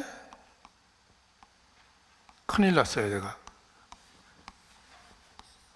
평생 죄를 짓고 살았습니다. 그래서 내 등 뒤에 이렇게 무거운 죄짐이 있어요. 근데 이렇게 처음부터 죄가 많았던 건 아닙니다. 처음에는 작았지만 이게 눈덩이 불리듯이 매일의 삶 속에서 죄가 커진 거예요. 하루에 한 번씩 죄를 졌으면 1년이면 365번을 졌겠죠? 자기 나이를 곱해보니까 내 죄가 머리털보다 더 많소이다. 그렇게 되는 겁니다. 우리는 하나님 앞에 이런 심각한 죄를 다 가지고 있습니다. 내가 살아온 인생길을 뒤돌아보십시오. 걸음마다 자국마다 다 죄가 있어요. 매일의 삶 속에서 죄가 있습니다. 이것이 우리가 살아온 삶입니다. 내 평생 살아온 길 뒤를 돌아다 보니 걸음마다 자욱마다 다 죄뿐입니다. 쓰리고 아픈 마음 가눌 길 없어서 골고다 언덕길을 지금 찾아옵니다. 내 평생 살아온 길 뒤를 돌아다 보니 걸음마다 자국마다 다 죄뿐입니다. 그 죄 때문에 율법이 분노합니다. 율법이 분노하고 나를 잡고 하나님 앞에 끌고 가고 있는 거예요. 이 율법이 나를 끌고 하나님 앞에 갑니다. 너를 송사하는 자가 있다고 그랬죠. 송사해서 하나님의 심판대 앞에 데리고 가요. 내 죄가 정녕 너를 찾아낼 줄 알라. 하나님 앞에 가서 재판, 심판을 받게 됩니다. 그러면 죄삭은 사망이고 감옥에 들어가게 되고 절대로 못 나옵니다. 내가 홀이라도 남김이 없이 다 갚기 전에는 결단코 나오지 못하리라. 이것이 모든 인생의 상황입니다. 내가 어떻게 해야 됩니까? 급히 사화하라. 길에 있을 때, 이 길이 인생길이에요. 급히 사화하라. 죄를 해결해야 되는 거예요. 도대체 어떻게 구원을 얻을 수 있는가? 하나님이 인간을 어떻게 구원하시는지 보겠습니다. 디모데전서 1장 15절입니다. 신약성경 디모데전서 1장 15절 337페이지입니다. 1장 15절 함께 읽습니다. 밑보다 모든 사람이 받을 만한 이 말이여 그리스도 예수께서 죄인을 구원하시려고 세상에 임하셨다 하였도다. 죄인 중에 내가 괴순이라. 미쁘다. 진실되고 참되도다. 그리스도 예수께서 죄인을 구원하시려고 세상에 오셨습니다. 자, 물에 빠진 사람을 건져주려면 물에 들어가야 됩니다. 자, 여기 물에 빠진 사람이 있습니다. 이런 물에 빠진 사람 건져주려면 물속에 들어가야 돼요. 이 사람 참 안타깝죠? 아는 사람인지 모르겠습니다. 아무튼 물에 빠진 사람은 건져줘야 됩니다. 자, 이 사람 물에 빠졌습니다. 자, 이 물에 빠진 사람을 건져주려면 조건이 두 가지입니다. 첫 번째는 건져줄 마음이 있어야 돼요. 두 번째는 건져줄 능력도 있어야 돼요. 제가 물에 빠진 사람을 지나가다 봤습니다. 저는 건져줄 마음이 있어요. 불쌍하잖아요. 그런데 저는 수영을 잘 못합니다. 능력이 없어요. 침례교 목사가 수영 제대로 못한다는 건 치명적 결함인데 제가 수영을 잘 못해요. 능력이 없어서 못 건져줍니다. 자, 지나가던 수영선수 박태환, 마린보이 박태환 씨가 물에 빠진 사람을 봤어요. 건져줄 능력이 있죠. 그런데 알고 보니까 이 사람하고 왼수지간이에요. 그러면 건져줄 마음이 없을 거예요. 야, 저 자식 물에 빠졌네? 그렇지 않아도 밀어버리려고 그랬는데 이렇게 생각하겠죠. 자, 물에 빠진 사람을 건져주려면 건져줄 마음도 있고 능력도 있어야 됩니다.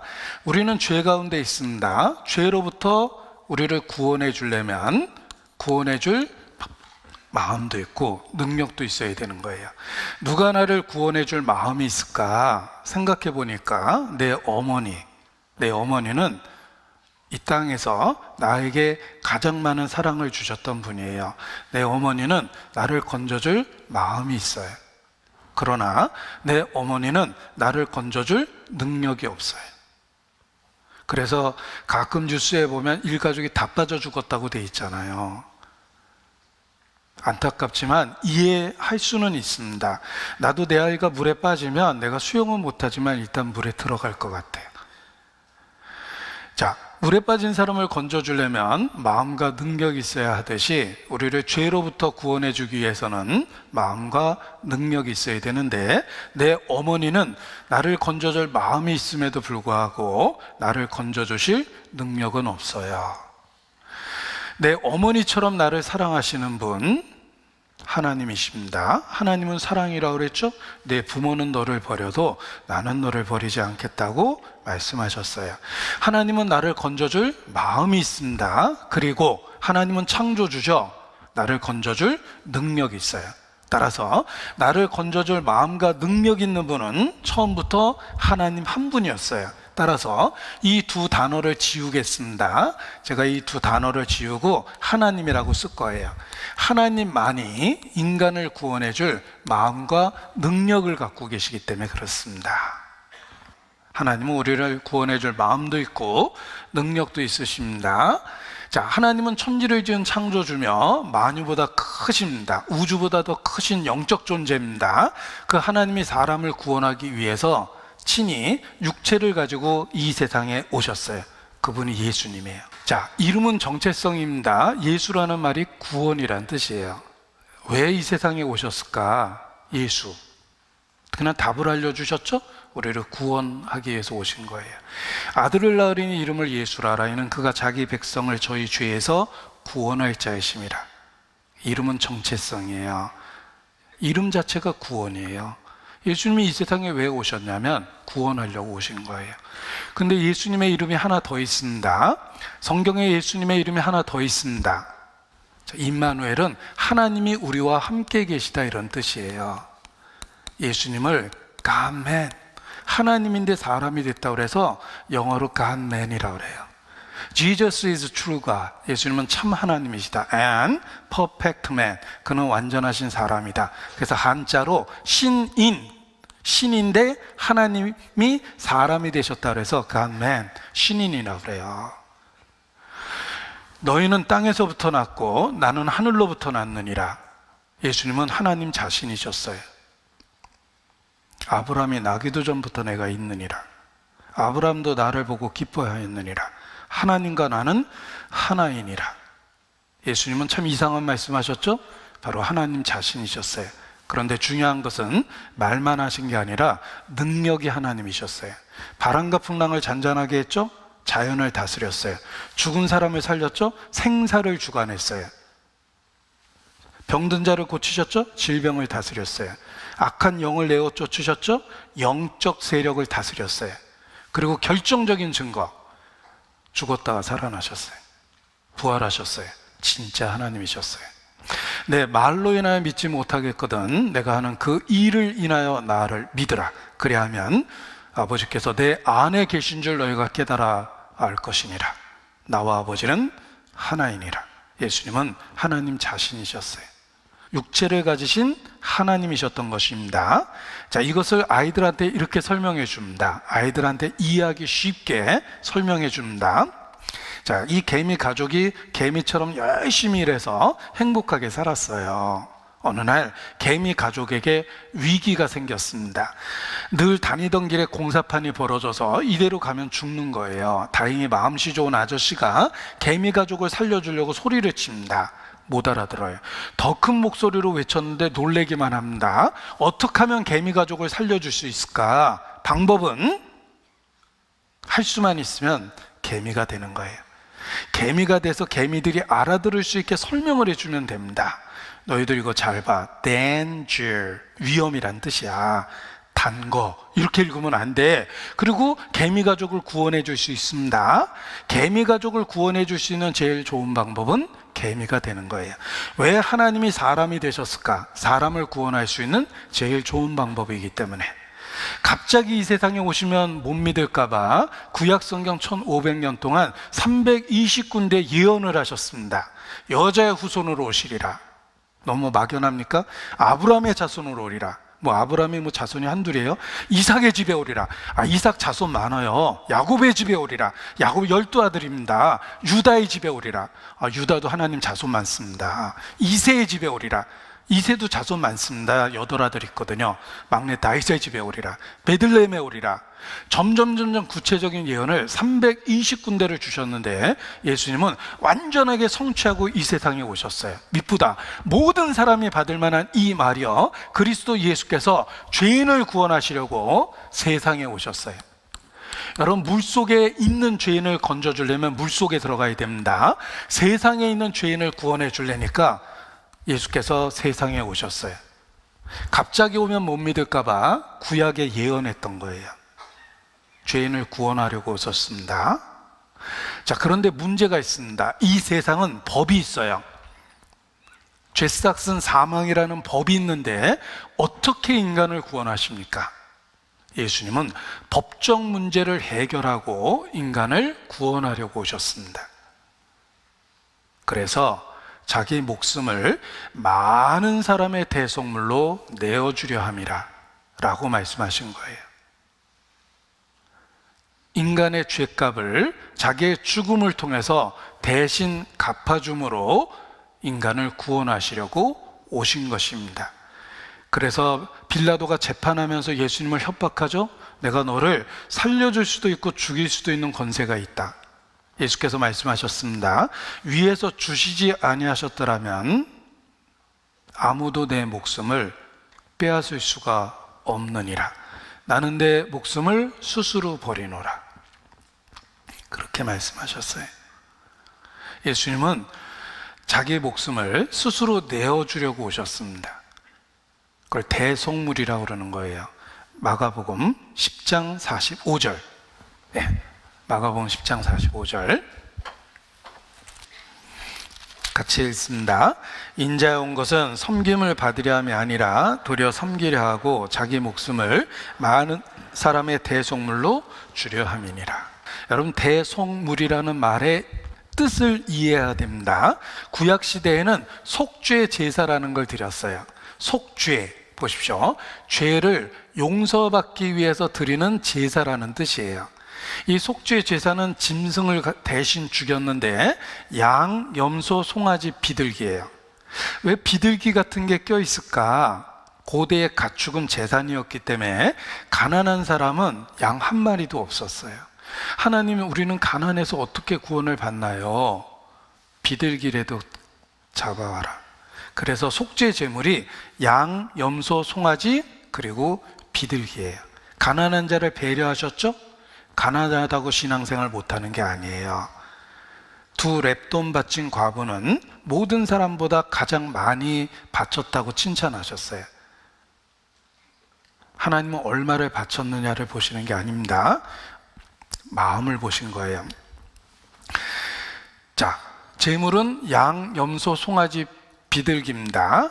호랑이, 사자, 독수리 이런 거 없죠. 왜냐하면 호랑이나 사자 바치라고 그랬으면 우리 그 잡으러 다니다가 다 먹혀버립니다. 쉽게 구할 수 있는 짐승을 주신 거예요. 그래서 제일 많이 드린 짐승이 양이기 때문에 희생양이라는 말이 나온 거예요. 이 희생양이라는 말은 죄를 용서받기 위해서 드리는 제물이란 뜻인데, 여러분 그 희생이자, 중국의 한자에 창세기가 들어있다고 그랬죠. 희생 희자를 어떻게 쓰냐면 소우자를 써요. 그리고 양양자를 써요. 요 소나 양은 흠이 없어야 되거든요. 그래서 흠이 없다라는 글자를 쓰고, 어떻게 희생제사를 드리냐면 찔러서 죽여서 피를 흘려야 돼요. 그래서 찌르다라는 글자를 넣은 거예요. 이게 희생이자예요. 이게 속죄 제물이에요.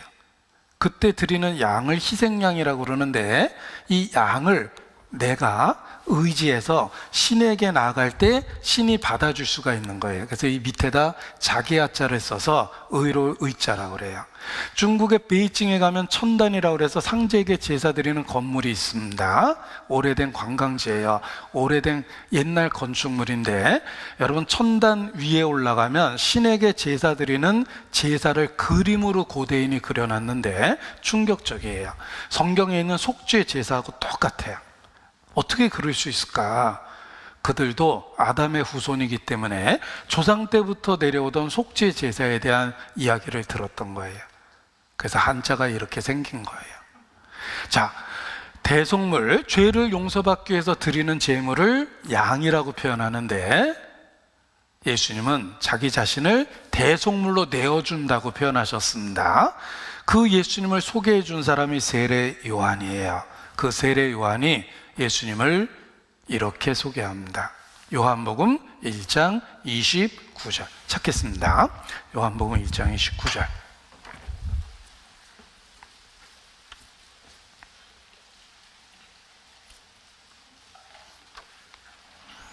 신약성경 요한복음 1장 29절 같이 읽죠. 이튿날 요한이 예수께서 자기에게 나오심을 보고 가로되, 보라, 세상 죄를 지고 가는 하나님의 어린 양이로다. 자, 예수님을 어린 양이라고 선언합니다. 우리는 잘 못 알아들어도 유대인들은 속죄 제사를 해마다 드렸기 때문에 금방 깨달아요. 저 사람이 우리 죄 때문에 죽을 건가 보다. 그렇습니다. 예수님은 자기 목숨을 많은 사람의 대속물로 내어주려고 오셨습니다. 보라, 우리도 성경을 통해서 예수님을 봅니다. 세상 죄를 지고 가는 하나님의 어린 양이십니다. 예수님은 한 마리 양처럼 대신 죽기 위해서 이 세상에 오셨습니다. 이 구약시대는 속죄제사 양을 바쳤습니다.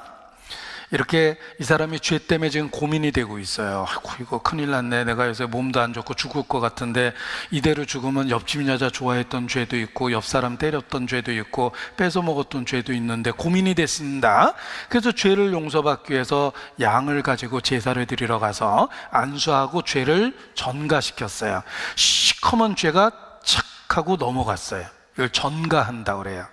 그리고 양을 대신 죽여서 피를 갖고 죄를 용서해달라고 제사를 하고 죄를 용서받고 집에 돌아왔어요. 자, 이게 구약시대 속죄제사입니다. 왜 어린 양을 죽여서 피로 죄를 용서받았을까? 죄삭은 사망입니다.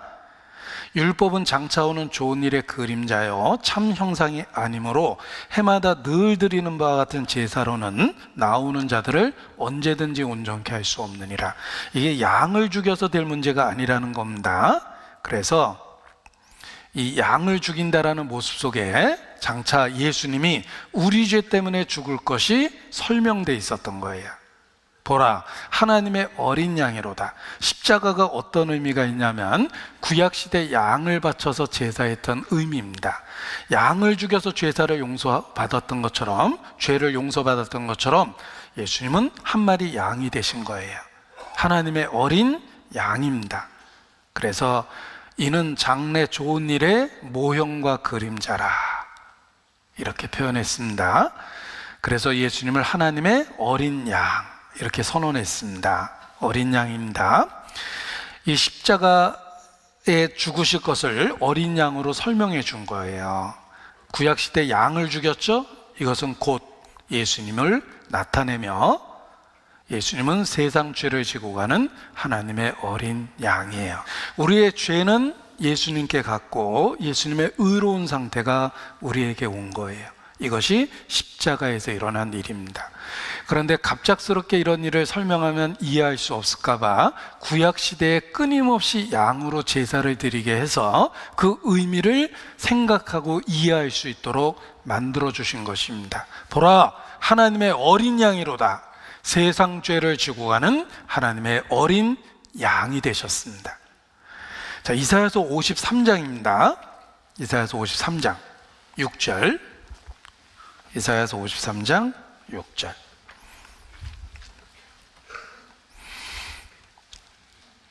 우리는 다 양 같아서 그릇 행하여 각기 제 길로 갔거늘, 같이 읽겠습니다. 여호와께서는 우리 무리의 죄악을 그에게 담당시키셨도다. 자, 우리 인생이 어떻습니까? 양 같아서 그릇 행하여 각기 제 길로 갔다. 그것이 우리 인생입니다. 그런데 그러한 죄를 여호와께서는 우리 무리의 죄악을 그에게, 단수죠, 예수님에게 담당시키셨습니다. 자, 이 왼손이 내 자신이고 내가 평생 지은 죄를 책에다 기록하면 성경보다 더 두꺼워질 겁니다. 이것은 내가 지은 죄예요. 내 자신이고 내가 지은 죄입니다. 하나님이 나를 미워할 것 같습니까? 내 죄를 미워할 것 같습니까? 죄를 미워하시죠. 그래서 오른손을 예수님이라고 생각해 보겠습니다. 예수께서 이 세상에 오셨어요.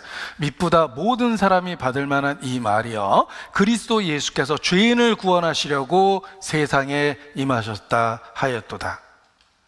여호와께서 우리 무리의 죄악을 그에게 담당시키셨도다. 내 죄가 예수님에게 갔고 이것을 담당시키신 분은 하나님 자신이세요. 예수님은 이 죄를 갖고 십자가에 가셨습니다. 보라, 세상 죄를 지고 가는 하나님의 어린 양이로다. 우리는 성경을 통해서 예수님이 십자가에 죽으신 이유를 보게 됩니다. 우리 무리의 죄악을 그에게 담당시키셨어요. 나와 여러분의 죄를 지고 예수께서 십자가에 죽으셨습니다. 그래서 이사야서 53장 8절부터 제가 읽어드립니다. 그가, 단수죠, 예수님이에요. 그가 곤욕과 신문을 당하고 끌려갔으니 그 세대 중에 누가 생각하기를 그가 산자의 땅에서 끊어짐은, 그가 산자의 땅에서 끊어짐은, 죽었다는 뜻이죠.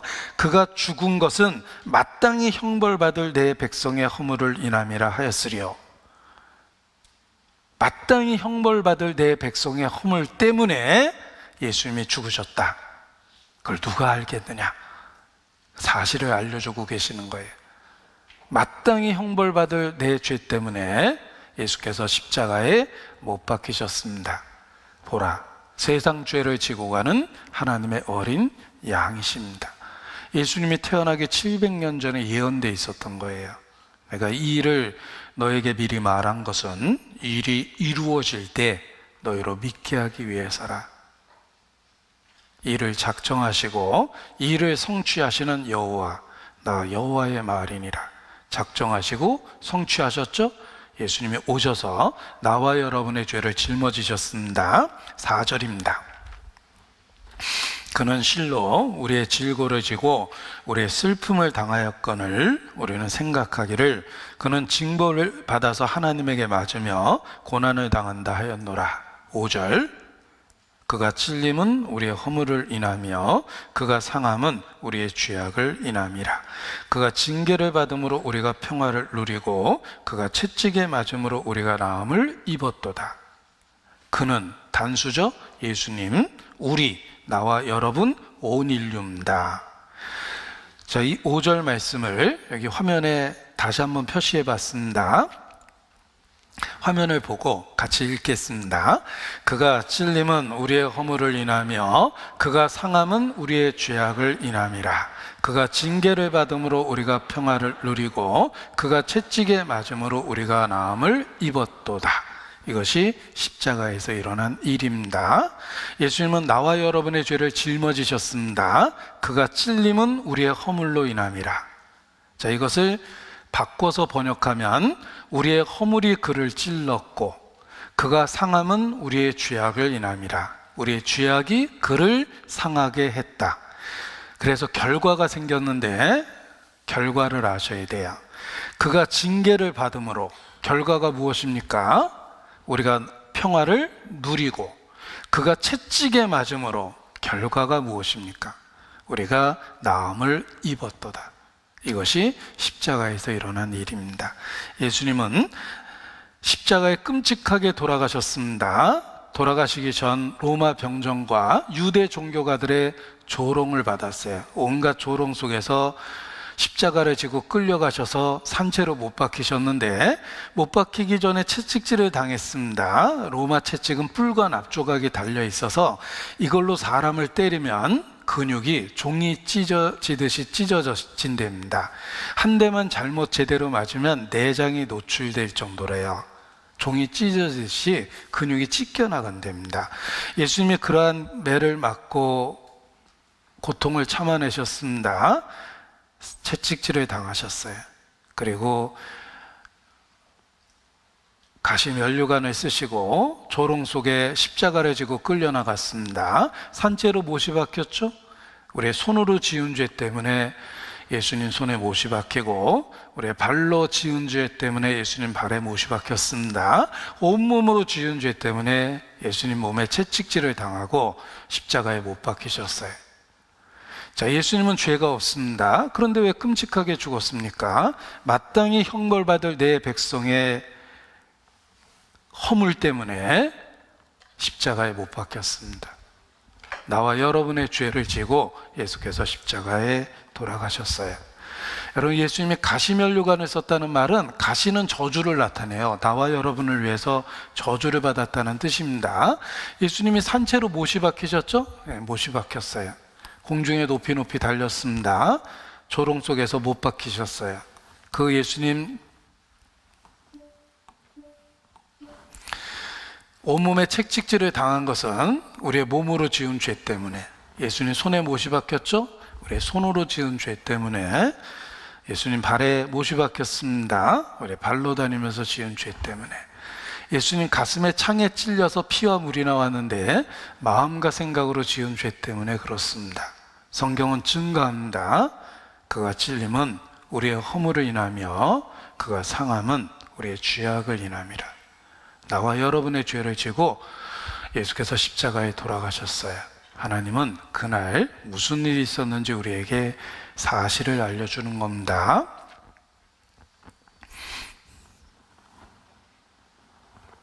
험한 십자가에 주가 흘린 피를 믿는 마음으로 바라보니 나를 용서하고 내 죄 사하시려 주가 흘리신 보혈일세. 험한 십자가에 주가 흘린 피를 믿는 마음으로 바라보니 나를 용서하고 내 죄 사하시려 주가 흘리신 보혈일세. 그렇습니다. 그날 예수께서 나와 여러분의 죄를 지고 십자가에 못 박히셨어요. 그 끔찍한 고통을 참아내신 것은 죄값을 갚아주신 거예요. 사람을 산채로 못 박으면 사람은 호흡을 해서 생명이 지탱이 되는데 예수님이 6시간 동안 못 박힌 상태에서 호흡을 했습니다. 사람을 못 박아서 공중에 매달면은 호흡할 때마다 우리의 몸이 들숨 날숨이 있을 때마다 그게 다 통증으로 느껴진대요. 못 박혀 있기 때문에 숨 자체가 다 통증으로 느껴지는데 6시간의 모든 호흡을 통증으로 하셨던 거예요. 그 고통을 참아내셨습니다. 나와 여러분의 죄값을 대신 받아주신 거예요. 성경은 그 십자가의 의미를 우리에게 설명해 주고 있습니다. 여기 찬송의 가사를 생각하면서 한번 들어보십시오.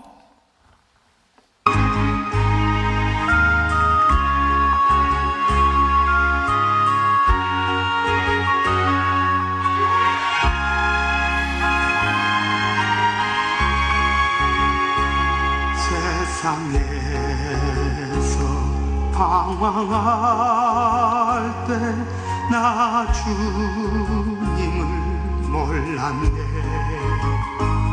내 맘대로 고집하며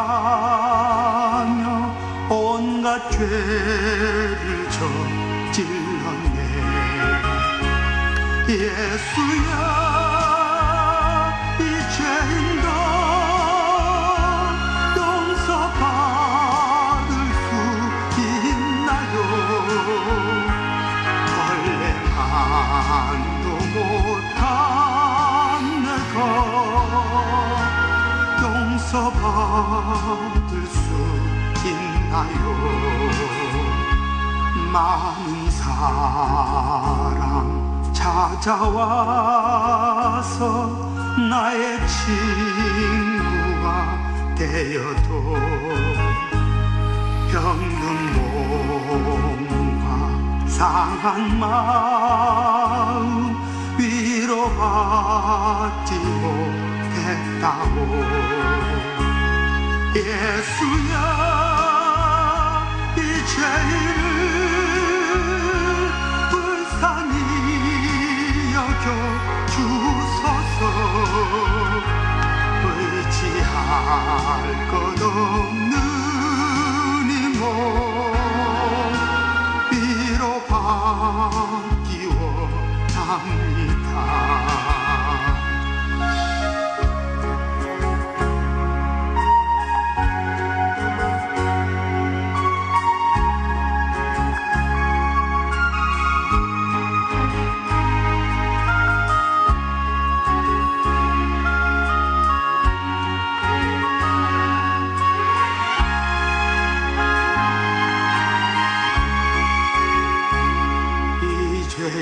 죄인의 애통함을 예수께서 들으셨네.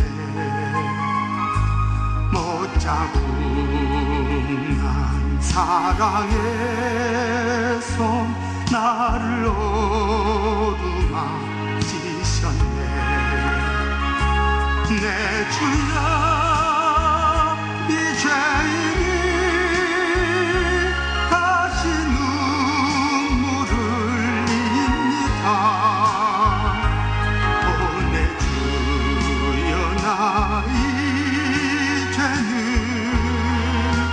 아무 걱정 없어요.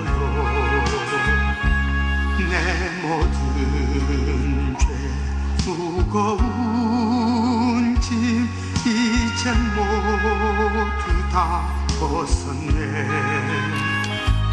우리 주님 예수께서 나와 함께 계신다오.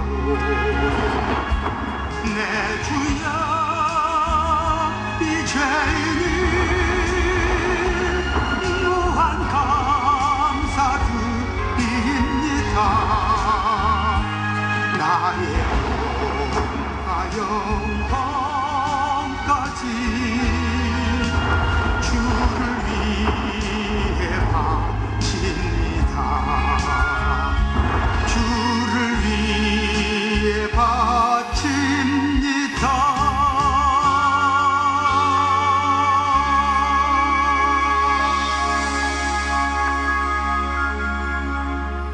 고린도후서 5장 14절을 보시겠습니다. 고린도후서 5장 14절. 고린도후서 5장 14절. 그리스도의 사랑이 우리를 강권하시는도다. 우리가 생각건대 한 사람이 모든 사람을 대신하여 죽었은즉 모든 사람이 죽은 것이라. 보십시오. 이 말씀에서 핵심은 대신하여 죽었다는 거예요. 십자가에서 일어난 일입니다. 한 사람, 예수 그리스도께서 온 인류, 우리의 죄를 위하여 대신하여 죽었습니다. 보십시오. 모든 사람을 대신하여 죽으심은 산자들로 하여금 다시는 저희 자신을 위하여 살지 않고 오히려 오직 저희를 대신하여 죽었다가 다시 사신 자를 위하여 살게 하려 함이니라. 하나님이 죄를 알지도 못하신 자로 우리를 대신하여 죄를 삼으신 것은 우리로 하여금 저희 안에서 하나님의 의가 되게 하려 하심이니라. 이 구절의 핵심이 무엇입니까? 우리를 대신하여 예수께서 십자가에 죽으셨습니다.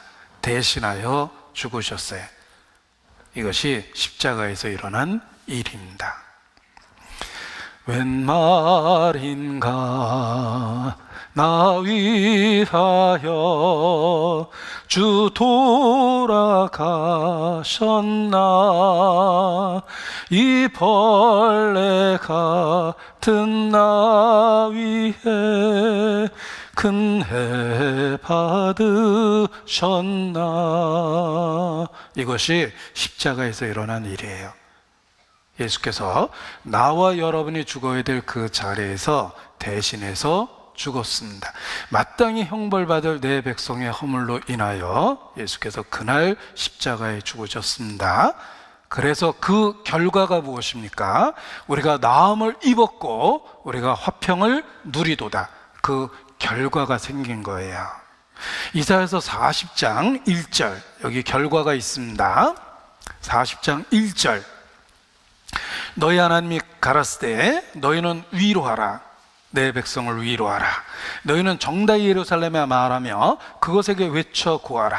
그 복역의 때가 끝났고 그 죄악의 사함을 입었느니라. 그 모든 죄를 인하여 여호와의 손에서 배나 받았느니라 할지니라. 십자가에서 무슨 결과가 생겼습니까? 여호와의 손에서 죄값을 배나 받았죠? 죄악의 사함을 입었습니다. 복역의 때가 끝났습니다. 내 백성을 위로하라. 예수님이 십자가에 나와 여러분의 죄를 짊어지고 죽으셨습니다. 그 결과가 생겼다는 거예요. 내 백성을 위로하라. 복역의 때가 끝났다. 죄악의 사함을 입었다. 어떻게 그럴 수 있습니까? 여호와의 손에서 죄값을 배나 받았느니라 할지니라. 배나 갚아주신 거예요. 그것이 십자가에서 일어난 일입니다. 여러분, 예수님이 십자가에 처절하게 죽으실 때 기적이 일어났습니다. 마가복음 15장 37절 38절입니다. 같이 읽죠. 예수께서 큰 소리를 지르시고 운명하시다. 이에 성소 휘장이 위로부터 아래까지 찢어져 둘이 되니라. 기적이 일어났어요. 예수님이 돌아가시는 순간 성소 휘장이 위에서 아래로 찢어졌습니다. 성소 휘장이 무엇인지 보여드리겠습니다.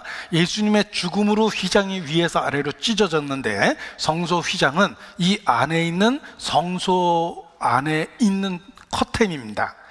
여기 첫 번째 커튼은 5개로 가로막혀 있어요. 기둥이 5가지죠. 뒤에 있는 기둥은 4개예요. 이 안에 하나님이 계시는 지성소가 있는데 이 휘장이 갈라진 거예요. 여러분, 이 휘장에 있는 그림이 뭐라고 생각하십니까? 그룹이라는 천사예요.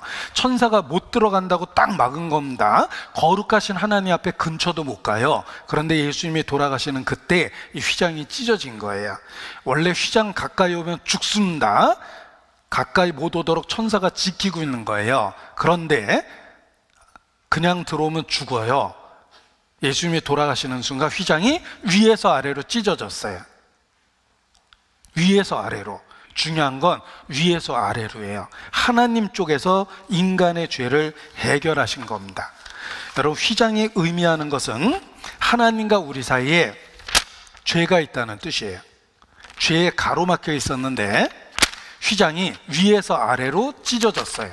하나님 쪽에서 인간의 죄를 없애버리신 거예요.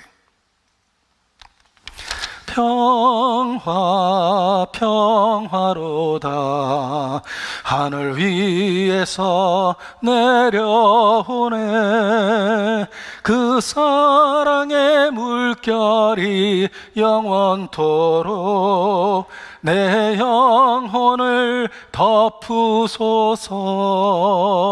휘장이 위에서부터 아래로 찢어졌습니다. 하나님 쪽에서 인간의 죄를 없이 하신 거예요.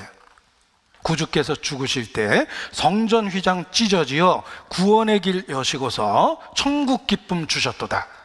찬송 가사예요. 무슨 일이 일어났습니까? 기적이 일어났죠. 휘장이 위에서 아래로 찢어졌습니다. 하나님과 우리 사이에 죄가 없어졌다는 걸 보여주신 거예요. 여러분, 하나님과 우리 사이에 죄가 있었습니다. 예수님이 돌아가시는 순간 죄가 없어진 거예요. 너희에게 평강이 있을지어다. 하나님과 나 사이에 죄가 없어졌어요. 그래서 히브리서에 설명되어 있는데 이 장막은 현재까지의 비유다. 예수님이 돌아가시기 전까지는 가로막혀 있었는데 휘장이 위에서 아래로 찢어졌죠? 하나님께 나가는 길을 열어놓은 거예요. 형제들아, 우리가 예수의 피를 힘입어 성소에 들어갈 담력을 얻었나니 그 길은 우리를 위하여 휘장 가운데로 열어놓으신 새롭고 산 길이요 휘장은 고초의 육체니라. 예수님의 육체가 죽음을 맞이할 때 죄값이 갚아졌습니다. 휘장이 위에서 아래로 찢어져서 하나님께 나가는 길이 열렸습니다. 그래서 에베소서 3장 12절인데 같이 읽겠습니다. 그 안에서 그를 믿음으로 말미암아 담대함과 하나님께 당당히 나아감을 얻느니라. 예수 믿고 하나님 앞에 당당하게 나아갈 수 있는 길이 열린 거예요. 벌벌벌 떨며 나가는 게 아닙니다. 우리 죄를 생각하면 무섭고 두렵고 벌벌 떨 수밖에 없는데 십자가는 길을 내어주신 거예요. 담대하게 당당하게 예수 믿고 천국 갈 수 있도록 휘장을 위에서 아래로 찢어버리셨어요. 천국 가는 길을 열어놓으셨어요. 내가 길이요 나로 말미암지 않고는 아버지께로 올 자가 없느니라 선언하셨습니다. 천국 가는 유일한 길이 되셨습니다. 스가랴 3장 9절 요 밑에 찾아주세요. 스가랴 3장 9절 화면을 통해서 봐주십시오. 만군의 여호와가 말하노라 내가 너 여호수 앞에 세운 돌을 보라 한 돌에 7눈이 있느니라 내가 새길 것을 새기며 이 땅의 죄악을 하루에 제하리라. 구약 성경에 약속되어 있었어요. 돌은 메시아 구세주를 의미합니다. 한 돌이 있을 텐데 이 땅의 죄악을 하루에 제하리라. 단 하루에 없애버리시겠다고 선언하셨죠? 예수님이 돌아가신 그날 휘장이 위에서 아래로 찢어지고 하나님께 나가는 길이 열린 거예요. 이 땅의 죄악을 약속하신 것처럼 하루에 없애버리셨습니다. 그래서 이제 예수 믿고 천국에 갈 수 있도록 만들어주셨습니다. 하늘 가는 밝은 길이 내 앞에 있으니 슬픈 일을 많이 보고 늘 고생하여도 예수 보배로운 피 모든 것을 이기니 예수 공로 의지하여 항상 이기리로다. 하늘 가는 밝은 길을 열어놓으셨어요. 휘장을 찢어버리심으로 그것을 입증하셨습니다. 이제 담대하게 당당하게 예수 믿고 천국에 갈 수 있도록 만들어 주셨어요. 요한복음 19장 30절입니다. 중요하니까 직접 보시기 바랍니다. 요한복음 19장 30절 예수님이 돌아가시면서 큰 소리로 외치셨습니다. 우리에게 꼭 알려주고 싶었던 뭔가가 있었던 거예요. 그래서 돌아가실 때 큰 소리로 외치셨습니다. 19장 30절 같이 읽죠. 예수께서 신 포도주를 받으시는 걸었을 때 다 이루었다 하시고 머리를 숙이시고 영원히 돌아가시니라. 여러분, 사람이 죽을 때는 기력이 떨어져서 죽는 거예요. 그 순간에 큰 소리로 외치신 것은 꼭 알려주고 싶은 내용이 있었던 거예요. 뭘 알려주려고 하셨냐면 다 이루었다. 도대체 뭘 다 하신 걸까? 돌아가실 때 다 이루었다고 소리를 쳤습니다. 도대체 예수님이 뭐를 다 이루신 걸까? 예수님이 돌아가실 때 다 이루었다고 그러셨습니다. 다 이루었다. 도대체 뭘 다 하셨습니까? 자, 이것이 나와 여러분이 살고 있는 세상입니다. 우리는 세상에 살고 있어요. 나도 여기 있고 여러분도 여기 있습니다. 우리는 세상에 있는 죄인인데 예수께서 죄인을 구원하시려고 오셨어요. 가셨는데 다 이루었다 그랬죠. 죄인을 구원하시는 일을 다 하셨다는 뜻이에요. 그가 우리 죄를 없이 하려고 오셨는데 가실 때 다 이루었다 그랬습니다. 죄인을 구원하시는 일을 하신 거예요. 예수 믿는다라는 말은 예수님이 하신 일을 믿는데 무슨 일을 하셨냐면 속죄를 완성하셨다는 거예요. 그걸 우리에게 알려주신 거예요. 다 이루었다. 죄인을 구원하려 오셨고 자기 목숨을 많은 사람의 대속물로 내어주려고 오셨습니다. 이 땅의 죄악을 하루에 없애기 위해서 오셨는데 그날 다 하셨어요. 그걸 가르쳐 주려고 큰 소리로 외치신 거예요. 다 이루었다. 히브리서 9장 12절입니다. 히브리서 9장 12절.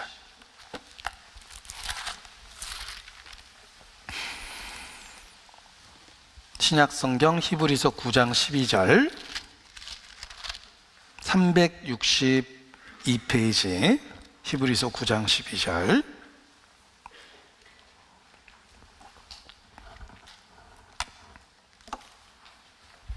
같이 읽죠. 염소와 송아지의 피로 아니하고 오직 자기 피로 영원한 속죄를 이루사 단번에 성소에 들어가셨느니라. 다 이루었다. 이 땅의 죄악을 하루에 제하리라. 단번에 어떻게 제합니까? 예수님이 십자가에 죽으신 그날 영원한 속죄를 이루사 다 이루셨어요. 무엇을 다 이루셨냐면 영원한 속죄를 이루사.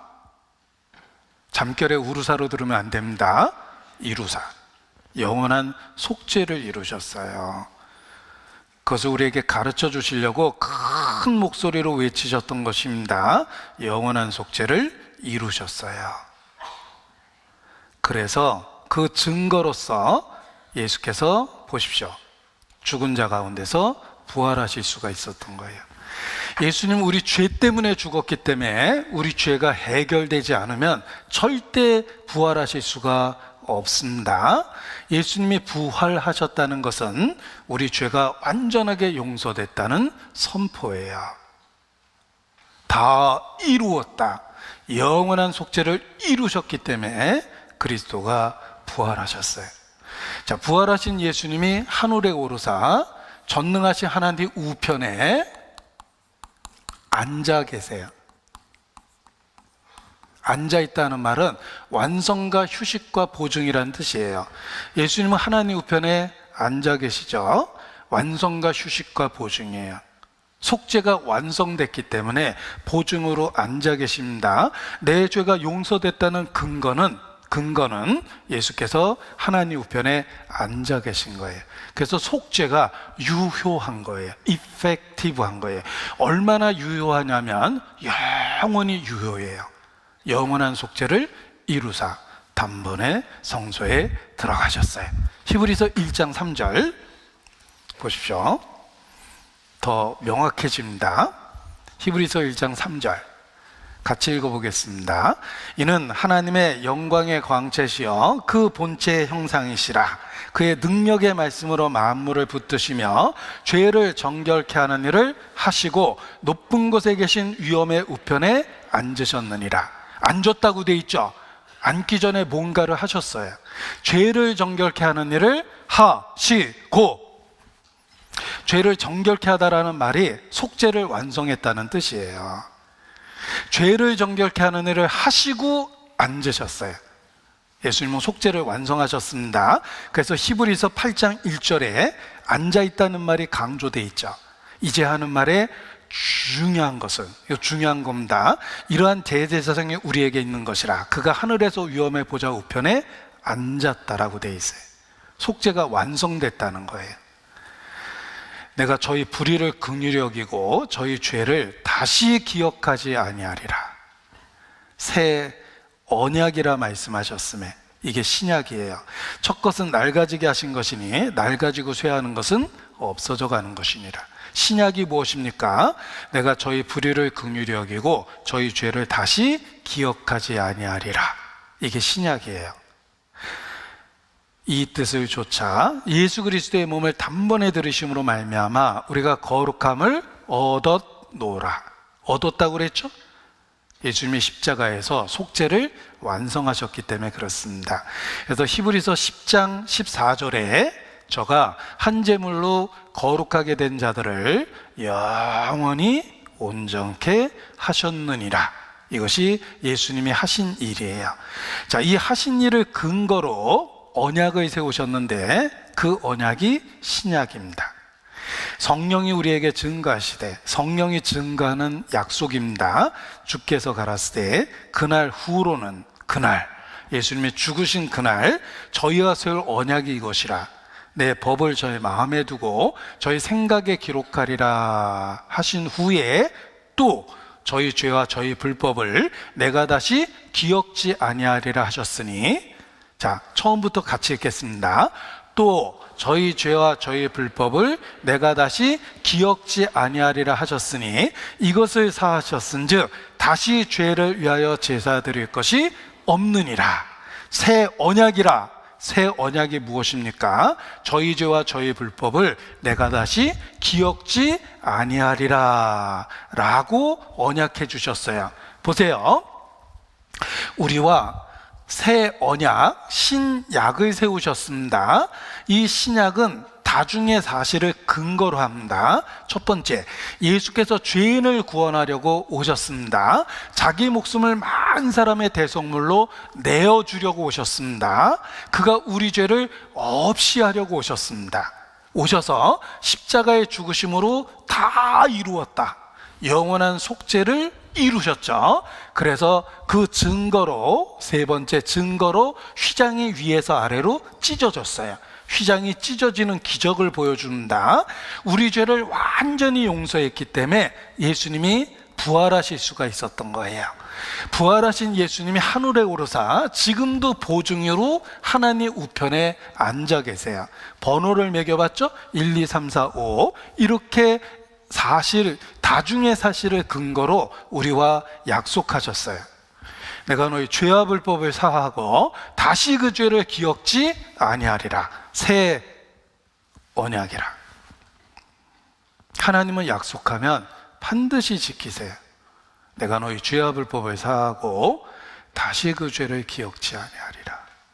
새 언약을 세우셨습니다. 저는 어려서 강제로 교회를 다녔는데 찬송가가 저에게 익숙해졌는데 그게 무슨 뜻인지는 나중에 복음을 깨달을 때 이해가 갔어요. 어렸을 때 불렀던 찬송의 가사가 비로소 무슨 뜻인지 이해가 됐고, 파편적 부분적으로 들었던 예수님에 대한 이야기가 부품이 조립되는 것처럼 비로소 작동되기 시작했어요. 아, 그래서 예수 믿으면 천국 간다고 그랬구나 라는 게 깨달아졌습니다. 새 언약이 무엇인지를 알게 됐습니다. 내가 너희 죄와 불법을 사하고 다시 그 죄를 기억지 아니하리라. 새 언약이라. 속죄에 대한 약속을 주셨어요. 다중의 사실을 근거로 했고 확실성을 더해 주신 거예요. 내 주와 맺은 언약은 영불변하시니 그 나라 가기까지는 늘 인도하시네. 주님을 찬송하면서 할렐루야 할렐루야 내 앞길 멀고 험해도 나 주님만 따라가리. 가사가 무슨 뜻인지 비로소 이해되고 공감되고 내 것이 되었습니다.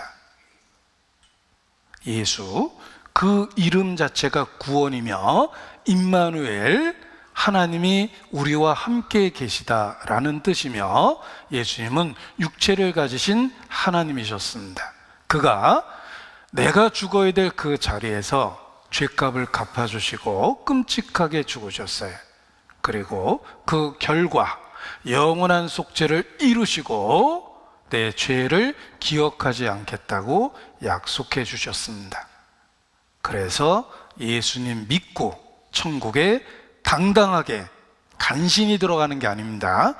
당당하게 담대하게 들어갈 수 있게 된 것입니다. 예수님에 대한 이야기는 진리이며 기쁜 소식입니다. 들을수록 확실해지고 들을수록 기뻐할 수밖에 없습니다. 믿을 수밖에 없어요. 성경은 아버지의 말씀, 진리이기 때문에 그렇습니다. 기도하시겠습니다. 아버지 하나님, 오늘도 주의 복음의 말씀을 나눌 수 있도록 큰 은혜를 베풀어 주신 것 감사를 드립니다. 우리 모두의 마음을 열어주시고 지혜와 총명을 더하여 주시며 성령의 감동 감화하심으로 붙잡아 주셔서 복음과 함께 기뻐할 수 있도록 함께하여 주시옵소서. 우리 심령에 들은 말씀이 이해되고 받아들여지고 깨달아질 수 있도록 성령께서 역사해 주시기를 더욱 간절히 기도합니다. 우리 모두를 보존해 주시고 인도하여 주시옵소서. 고마우신 우리 구주 예수님 이름으로 기도합니다. 아멘.